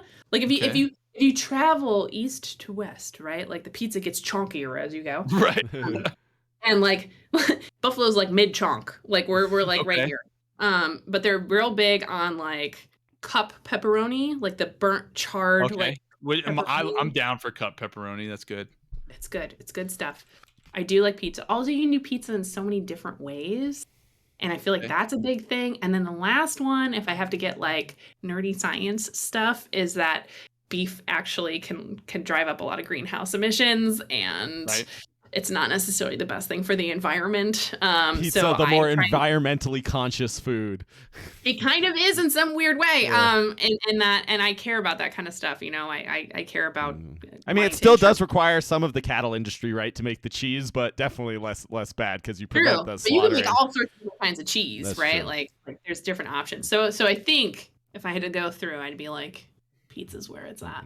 That's a good thorough answer. It does, though, for what it's worth. If you're interested in our answer so far data set, the people who choose pizza are very often from the eastern part of the country. Yes. I believe that. Yeah. I can tell you right now. Look, I love Seattle. I love living here. The pizza sucks in Seattle. Oh yeah, the pizza scene, guys. It's could use some work. Okay. Yeah. Like I'll go and there's some places, and I'm like, first of all, I'll get sticker shock because I'll go someplace and they're like, oh yes, it's gonna be $19.99 for this pizza, and I'm like, what? $20 for a pizza? Like coming from Buffalo, like that would be like, and it doesn't come with wings. Why are you wasting my time? And I like weird stuff on my pizza, don't get me wrong, but I don't think it should cost that much. Kind of going back and forth. But yeah, I there's not as great of pizza. I'm used to like going to like, you know, it was always some like, I'm trying to think of a name of a pizza place that I used to go to in Buffalo. It was always some Italian name that you'd go and pick up like a box. And again, half the box is wings and half the box is pizza. And it was delicious. I might have a different opinion if I grew up with pizza. Go to Buffalo. We next time we take a trip to the East Coast, we're definitely going to be giving Anthony a lot of pizza to see if we can change his mind. I mean, when we went to New York, my sister-in-law took us to some like local pizza places. And that's why I say, like, based off of my experience there, you know, here in Colorado, I mean, what do we have? We have like some of the hipsters guys now are doing these like which super is like their own ones. classic one. one. Oh, that's true. We have Bojo, which is a chunkier one, to your point. Very like, chunky. Got dip your crust in honey kind of thing, whatever. Wait, what? Yeah, that's like their invention is like they make this like thick like crust that you're supposed to like dip in honey. Honey? Yeah. What do they call it? The Rocky Mountain Pies or something like that. Yeah. I don't know if you ever come to Colorado, try it. It's fine. I don't think it's like anything. I mean, I've been to like Chicago and New York and had pizza there, and they're definitely better than this. But like, Chicago's like lasagna. Like, that's. Yeah, I'm a fan of some Chicago pizza. Deep dish pizza in Chicago. Oh, in Chicago. Yeah, okay, yeah. Okay. Yeah. Right on. Actually, for what it's worth, my wife's in chat, and she said, She said, I am a dummy because I did see a flying fox. We went to Australia in... Oh, you definitely saw him there. Yeah, we went in, I think, 2008. And, they were actually... It was broad daylight. We were, like, walking through... It was next to the Sydney Harbor Opera House, the one that's in the... You're right? And they just, like, flew out of the trees from one set of trees to the other. I was like, what the... I was like, holy shit, it's huge! Could have one as a pet, I would do it. I would like wrap it in a little blanket. Like it would be like I would carry it like a small child. Like it would just come with me everywhere. Right on. And then last question I have to ask: do you have a favorite Halo? Oh, sure. Oh God. So this is a common question that people who work at Halo I bet. For me, it is. Do I go with like the? I do like Infinite. I was like, is she gonna say Infinite? Are we really doing this? Do you want to mention how it's on Game Pass too, really quick, or it's just tough. So I will be honest, and I know that this is a kind of cliche answer, and y'all can just like whatever. I like the mechanics of Halo 2, and I like the story of Halo 4. Right on. So I know that that's a common one. I know lots of folks do it. Halo 2 with that dual wielding and just the way that they introduce the mechanics and the way that like the whole flow goes through. Love that game. But Halo 4, the storytelling, and I loved that approach, and there's a lot of like really like deep emotional thought that I think like went into some of the narrative there, and I really like that too. And I like to play both kinds of games, right? Like I like playing games that have really tight mechanics and kind of explore that, but I also like games that have, What Remains of Edith Finch. Like I loved that game. And that's so one of my I favorite games of all time, by the way. So good. Yes. It's so good. Okay, right on. No, I know the community for a while gave Halo 4 kind of a bad rap. It was kind of a deviation in some ways from previous installments, whatever. I've loved every Halo for different reasons. Like, I didn't necessarily love the 5's narrative that much, but I loved the multiplayer. 4, I loved its narrative. I actually had a lot of fun in the multiplayer. Didn't necessarily like the competitive play, which I like to do too. So it's like, it's a mix between all of them. But anyway, very, very cool answers. Who's your favorite character in Halo? Ooh. This is the surprise Halo Halo number 2 section of the podcast. If it's an extended lore person too, from the Joe Staten book. Anthony reads the books, just so you know. He's in. He's got the book lore. This one's funny. I like Halsey. I'm going to be honest, because Halsey's complex, and I like complex characters. I like characters that like, are they good? Are they bad? Are they meaning the best? Are they not? Right. Like what's going on there? That, and like, yeah, I'm a female PhD and doctor, and I had to be in areas where I kind of had to prove that I knew what was going on. And Halsey's a good, like, I'm not screwing around kind of person who knew what she wanted to do. And so I there is a part of me that is drawn to Halsey, that finds her interesting and really intriguing and wants to know more about her, and understand her on a deep level. So yeah, I think awesome. That is an awesome answer. That's a very cool answer. Yeah, Skylar. I'll have to give Skylar the lowdown. Halsey's she hasn't been super explored in the games yet. I'm like, but she's hard to explore in a game because she's so deep, and you kind of almost have to make the whole game about Halsey in a way. I feel like to do tied to everything though, right? Yeah. Like no, she touches interwoven into like almost anything, and so it's funny because even when she's not featured, she's still present. Like she's still there, right? Like you can't look at Cortana and not think of Halsey, right? And so it is that interesting dynamic and character. The dynamic of the whole, like, was the Spartan 2 like the right thing to do, the kidnapping of kids thing? I think that's like the whole like universe of the Spartan 2s, like kind of sort of accepting their role in like that's such an interesting thread that I like, reading about in the books, whatever. Anyway, awesome answer. Thank you for the answer. Awesome. I think, Skylar, I mean, clearly, Jesse, we could talk to you forever because we're having a great time. And you said yourself, you're a talker. You like to have fun too.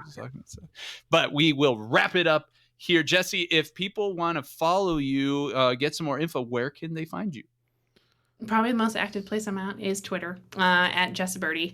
That's me. It's really me. Kind of communicating on the other side. That's probably the place that I'm the most active right now. There's a couple of other places I was kind of active. I was on Discord for a little bit. I've kind of pulled back a little just because life gets busy, yo.